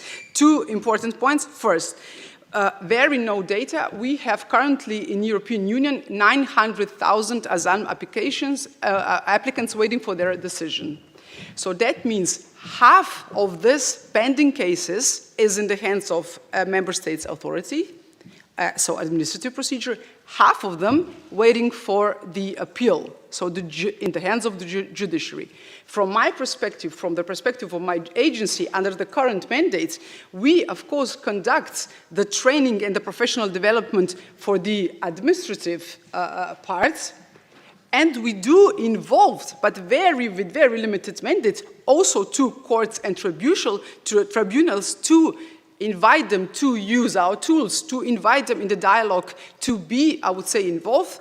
Why this is important? Because the convergency in the asylum procedures will never come if this is not going to be aligned. So here, I think that for the future, of course, it's very, very important how the judiciary will decide, because this will always stay in the hands of the member states. And second point, I'll be very, very brief. The question of course, the future, I would say, convergence in matter. Can we go further than today? My belief is yes, definitely, but only with the notion that each and every part of the procedure needs to be discussed when we talk about the new mandate and possibility of changing that. Thank you. Despina? Yeah, I will be also very quick to start from the last question of the colleague from Viterbo. That's exactly what I meant earlier. There is a panorama of accountability mechanisms that are not called as such necessarily, but when I mentioned these quasi-regulatory tasks that we have, we assist the Commission in adopting, delegating, implementing acts. We only assist them, so it is the Commission that takes a decision, not the EBA. And secondly, when we, in those regulatory, let's say, tasks, we have obligations established in our regulation to consult, to do impact assessment, and to consult also with that stakeholder group, which is internal to the EBA. When we are doing the other quasi-executive things that I was mentioning, this is a breadth of tools also. There are peer reviews, so it is the competent authorities together with EBA staff that go to other competent authorities to see how they have applied either legislation or EBA guidelines and recommendations or other soft law measures. In those cases, if we And in the adjudicatory cases where we can exceptionally, very rarely, take decisions that affect directly competent authorities or directly institutions like banks, we have all, and this links to the other question from the colleague from Lausanne, we have all of the obligations to give the right to be heard. The procedural rights are all there. And something that could be of inspiration for your question on how to deal with future litigation flooding, what is common to the three ESAs is a strange scheme, but it is working. It is called the Board of Appeal. This is a body that is common to the three ESAs. It is supposed to be part of the three ESAs, the three authorities, but it is the first point, let's say the first place where somebody can bring a complaint or against the decision of the ESAs, and that filters through decision. And that goes also for ESMA, like I mentioned before, who have direct supervision of certain actors. There have been Board of Appeal cases against those decisions. It was about some fines that the ESMA gave to credit rating agencies, I think, last year. So it goes first to the Board of Appeal, and then, of course, there is the possibility to also go to the European Court of Justice. Thank you very much. So please, you have the last question. Thank you very much. Nina Murray from the European Network on Statelessness. I'm very grateful to be given the last word. Thank you. The UN High Commissioner for Refugees this morning noted the importance of addressing statelessness within policy responses to migration and asylum in Europe. And perhaps here we are with the last word. It's an issue that's often invisible in the debate, so I'm grateful to be given the visibility. My question was to Ms. Gregori and Mr. Kerner. What opportunities do you see in the work of your agencies for addressing mainstreaming the issue of statelessness across your work in the future? And I guess how can we as civil society support that? Thank you. Okay. Bernd and then Nina. Thank you very much for this question. Ironically, this has been part of a discussion 2 days ago between the chair of the consultative forum and ourselves on how we can especially and precisely address this. We have had a first meeting already to find common ways forward on how to address it in the screening, debriefing, and interviewing.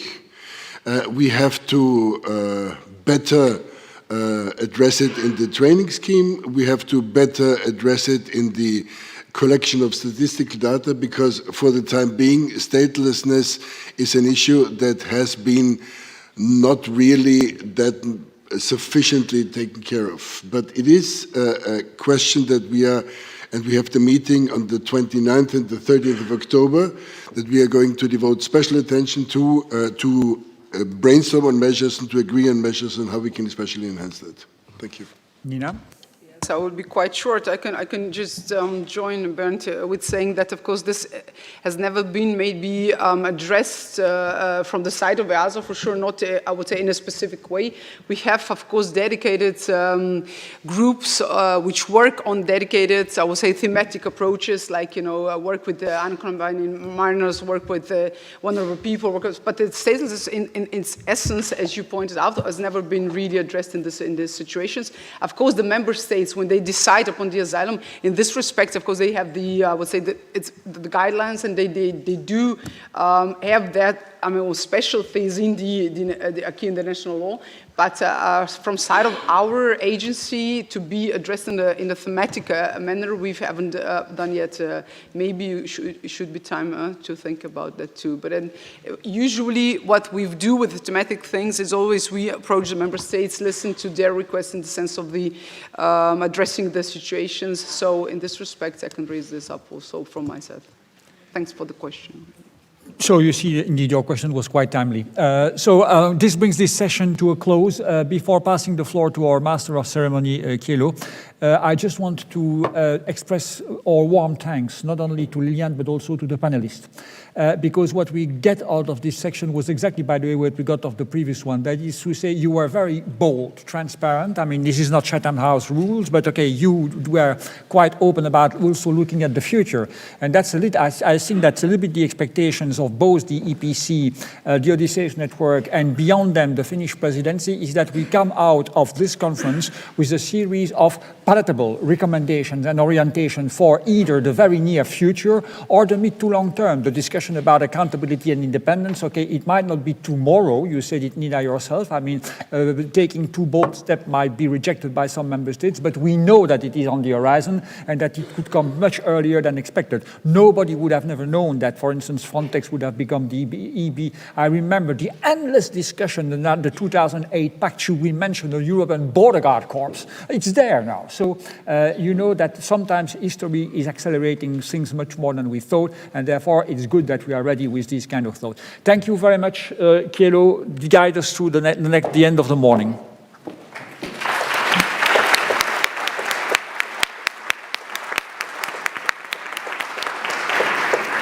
Well, thank you indeed for a very fantastic, wonderful session, I would say. The paper was excellent. Again, the good principle of triangulation, academia, the agencies, and the view from outside. Perfect combination. And I'm looking forward to what's happening with this paper. I'm sure it will have a life that will have effect. Not sure 20 years or 50 years or whenever, but it's there now for everybody to decide on. And to take a step back, thank you also for being very punctual, and that thank you goes to our chairperson, who was punctual and started when he was supposed to start. And look at your program. It's not Antti Peltomäki. I would not mind at all having him a Finn. We would give you a Finnish citizen if you would like to, if it were up to me. And you see the name there, Jean-Louis de Brouwer. And who else should really be here but him? Why? He is the person regarding EU issues that I think is the most connected. The networks that this guy has is just amazing. Well over 20 years, well, I don't say if it's 30 years or not, but I know about well over 20 years working with these issues, often behind the scenes. But when it counts, coming out, like now, when Antti couldn't make it. And why couldn't Antti Peltomäki make it? I'll have you know that the new European Commissioner, Chief of Commissioners, Ursula von Leyen, is in Helsinki today and announced her arrival rather unexpectedly. But thank you for, again, doing what you always do, coming out and stepping to the podium when it's needed. And I must give credit to Jean-Louis de Brouwer for this conference. When we were thinking what to do next, which one should be a good person, who was there? Thank you. You also make this conference what it is, and this is a perfect example, this very, very good session we've just witnessed.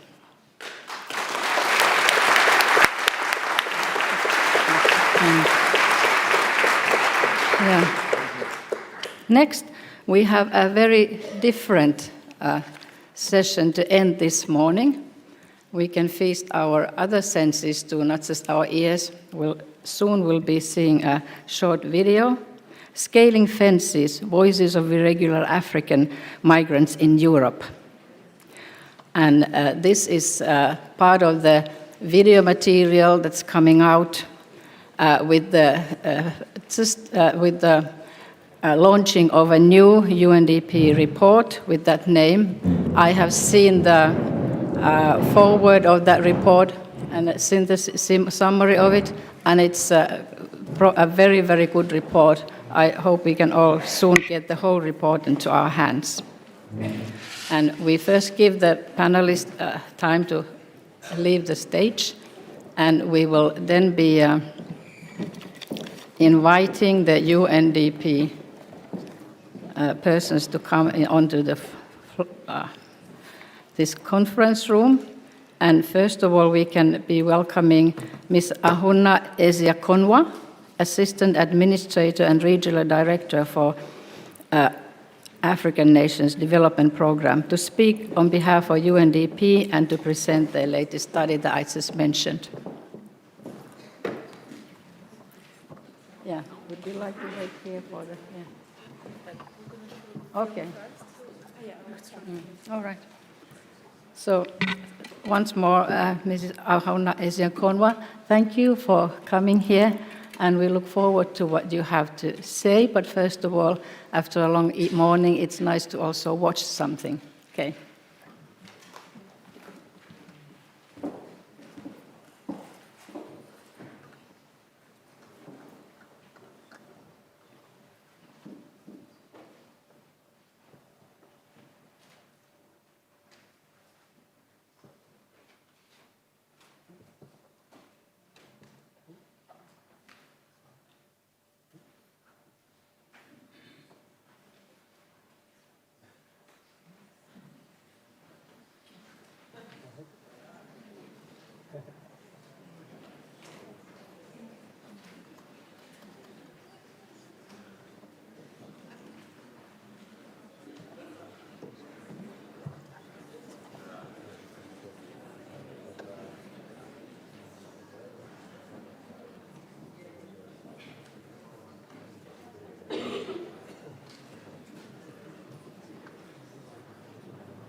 Just asking for your patience. There seems to be a little logistical problem, but we will try and sort it out because we would really like to see the video. So let's give it a minute or two first to see if the problem can be solved, and hopefully it'll be done in a minute.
Okay, dear audience, shall I use this again to get your attention?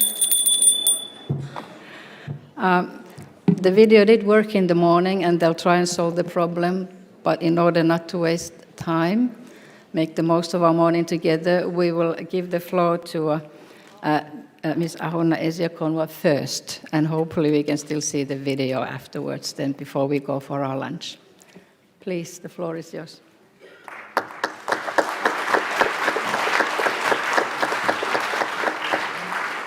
Good morning. I'm very happy to be here because this is one of the countries where my name gets pronounced the right way.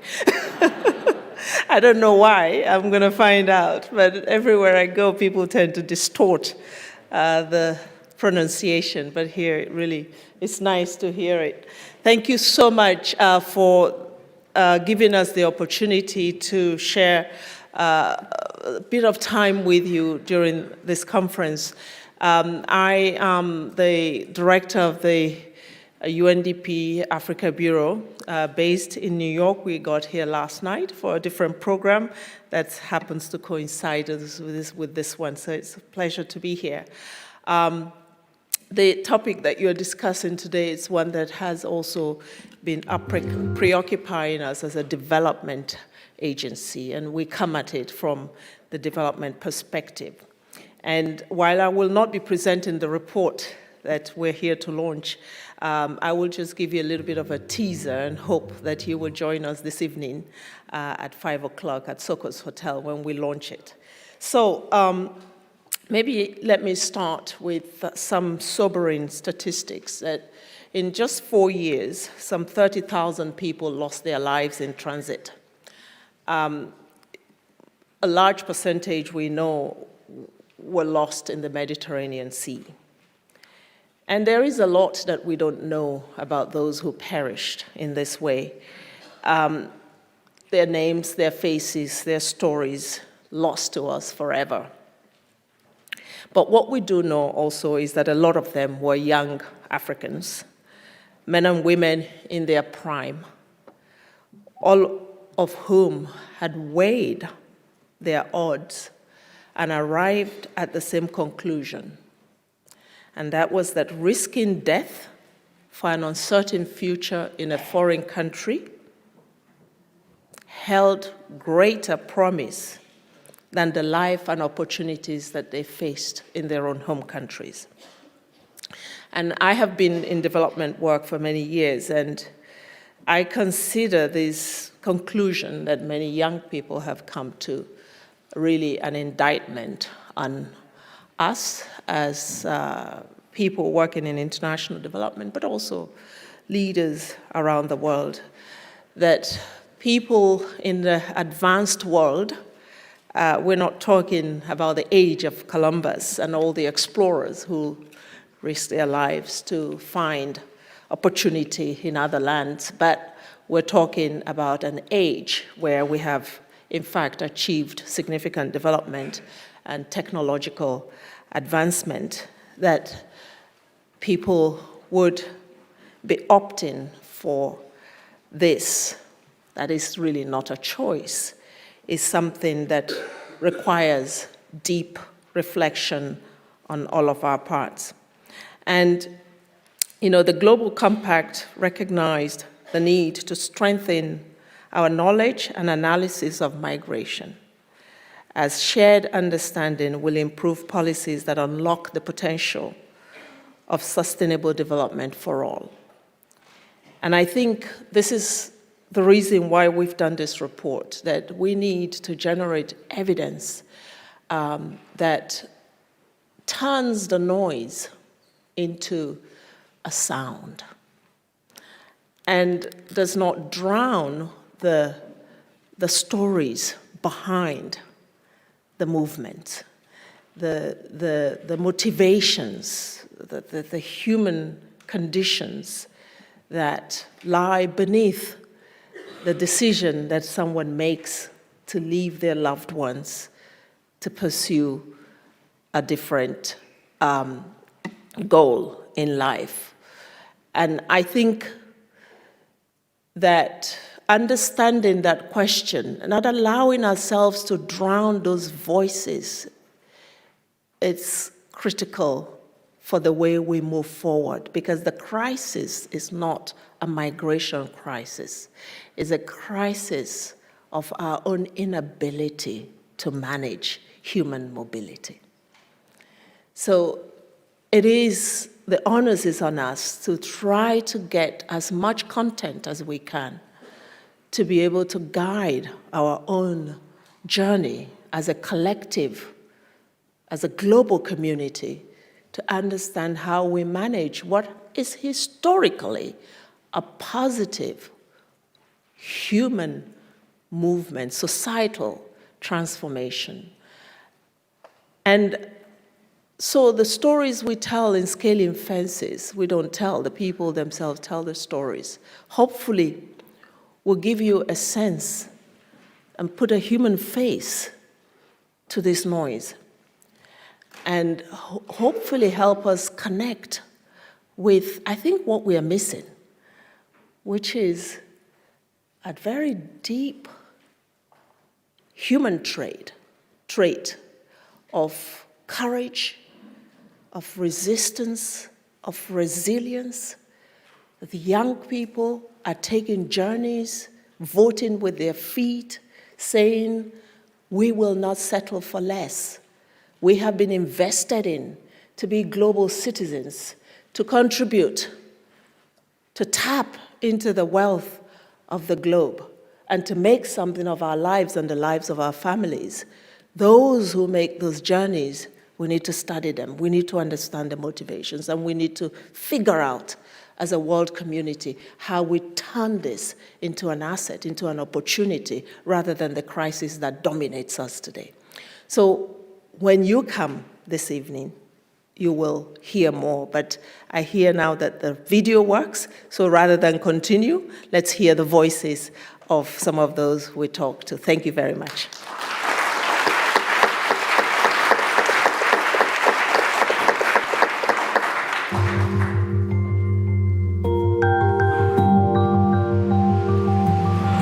L'objectif, c'était pour gagner l'argent.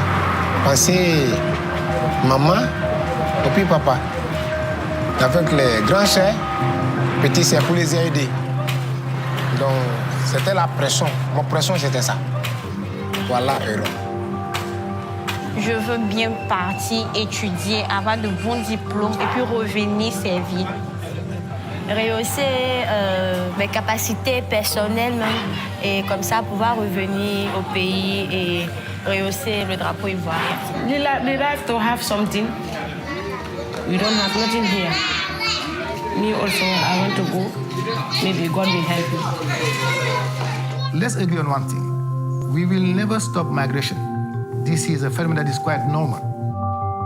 Migration is the global challenge. Many of them that are leaving the continent are saying that they are doing it for a better life.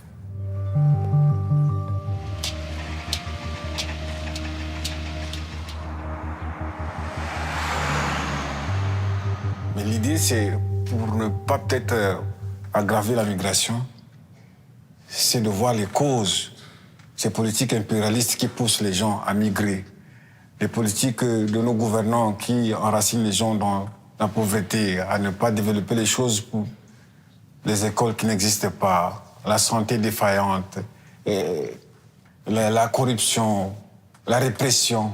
Ça pousse les gens à voyager. On ne devrait pas trop se focaliser à empêcher les gens de venir, mais essayer de voir les raisons qui font que non, les gens puissent migrer. Les gens ont beaucoup de raisons pour migrer. C'est tout ce que je peux dire. Ça, c'est très important. The only possibility, legal possibility, to come to Germany for a refugee or for a migrant is to seek asylum. Even 90% of them know they have no reason for asylum. Still, they try to come here to win any kind of economic perspective. We have to take away all this administrational mess that everybody is dealing with asylum, with the law of asylum. Which makes things very complicated. It's keeping them away from work for years. And it's creating really lots of situations that are not favorable.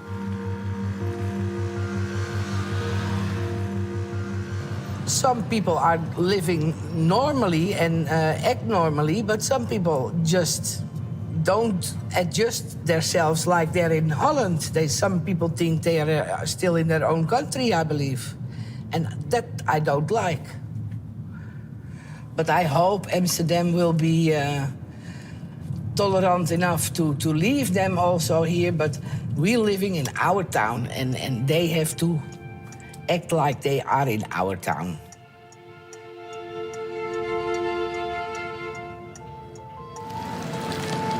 You can have integration without inclusion. You can have somebody who speaks perfect Swedish who had a job, but he's not in the Swedish society.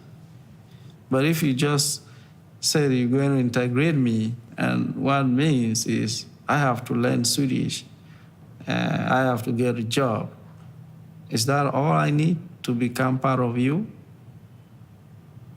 Then I don't know. I think it takes more than that.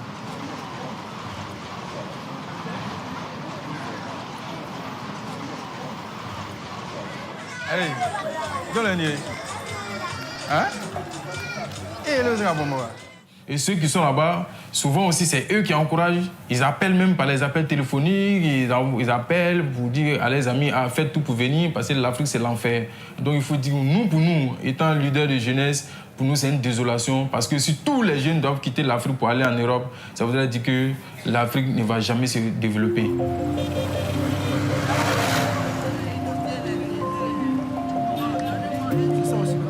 On perd des parents, des amis très chers souvent. Donc peut-être que, bon, on parle, c'est vrai, ils peuvent être en train de mal faire, aller mourir, c'est vrai, mais souvent aussi, il faut prendre en compte les causes réelles, ce qui leur permet de satisfaire cela, à quoi ils aspirent, et puis bon, ils vont se mettre dans ces genres de conditions-là. C'est pas à négliger aussi. C'est vrai, c'est vrai.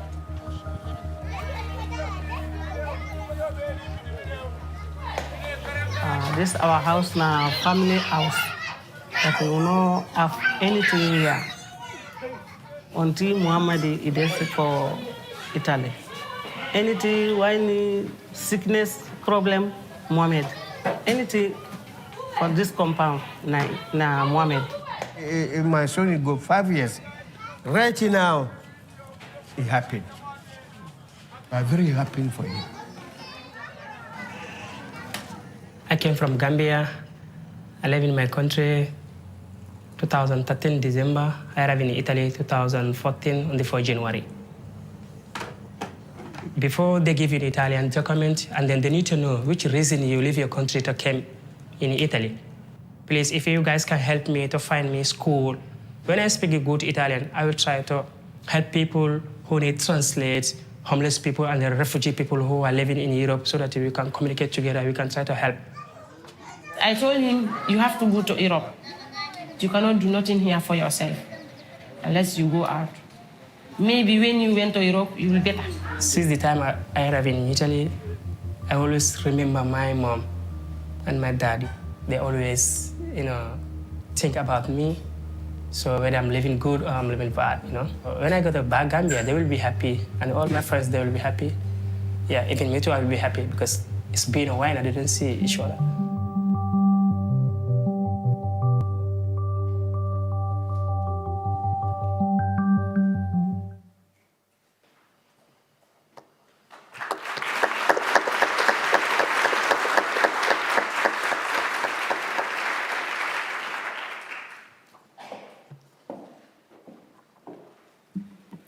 Well, thank you very much, Mrs. Ezekonwa, for your very, how should I say, what you said, it touched our heart also and our mind. You spoke from a very holistic point of view, and as a person speaks to another person. And this is what, and I think you put it across very nicely, that this is not about masses of moving or some issue that we are dealing with. We are dealing with the human life.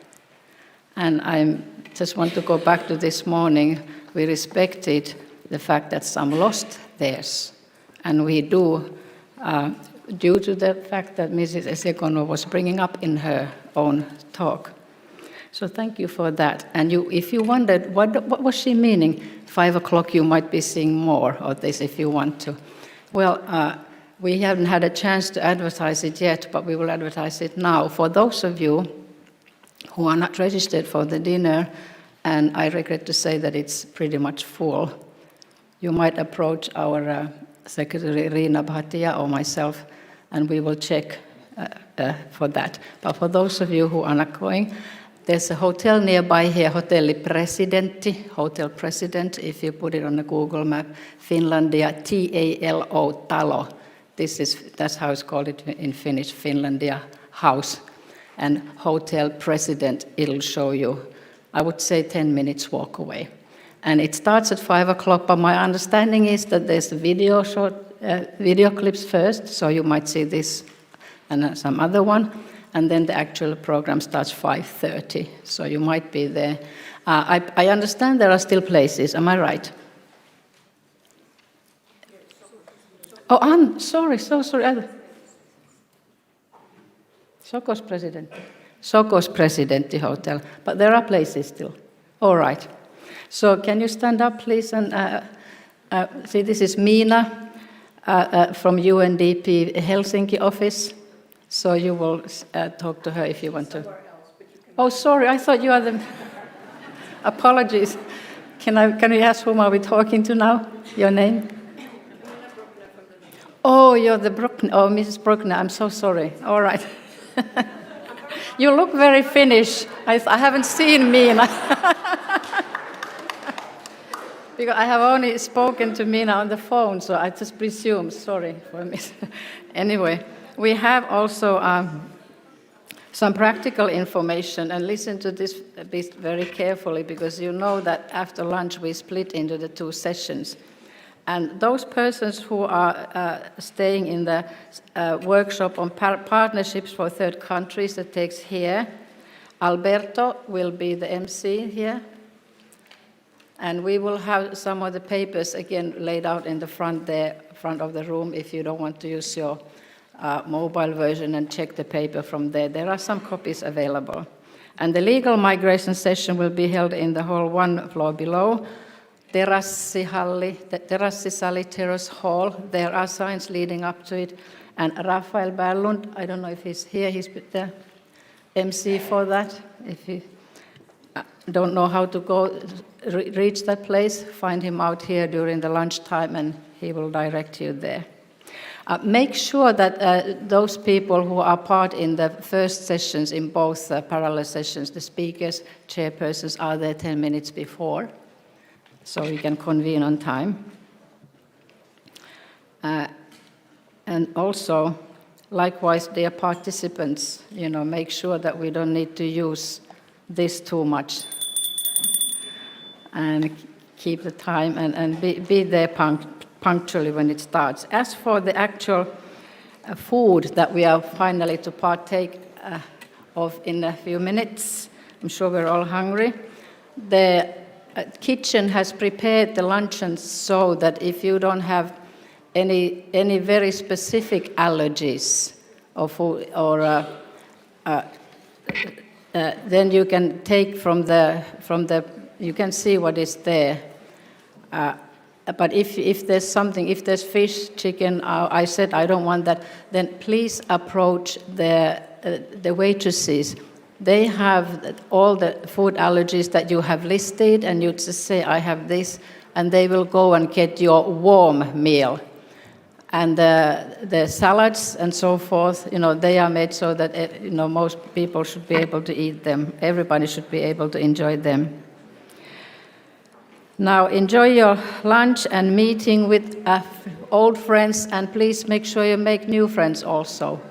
Networking, this is what it's about. See you in the afternoon.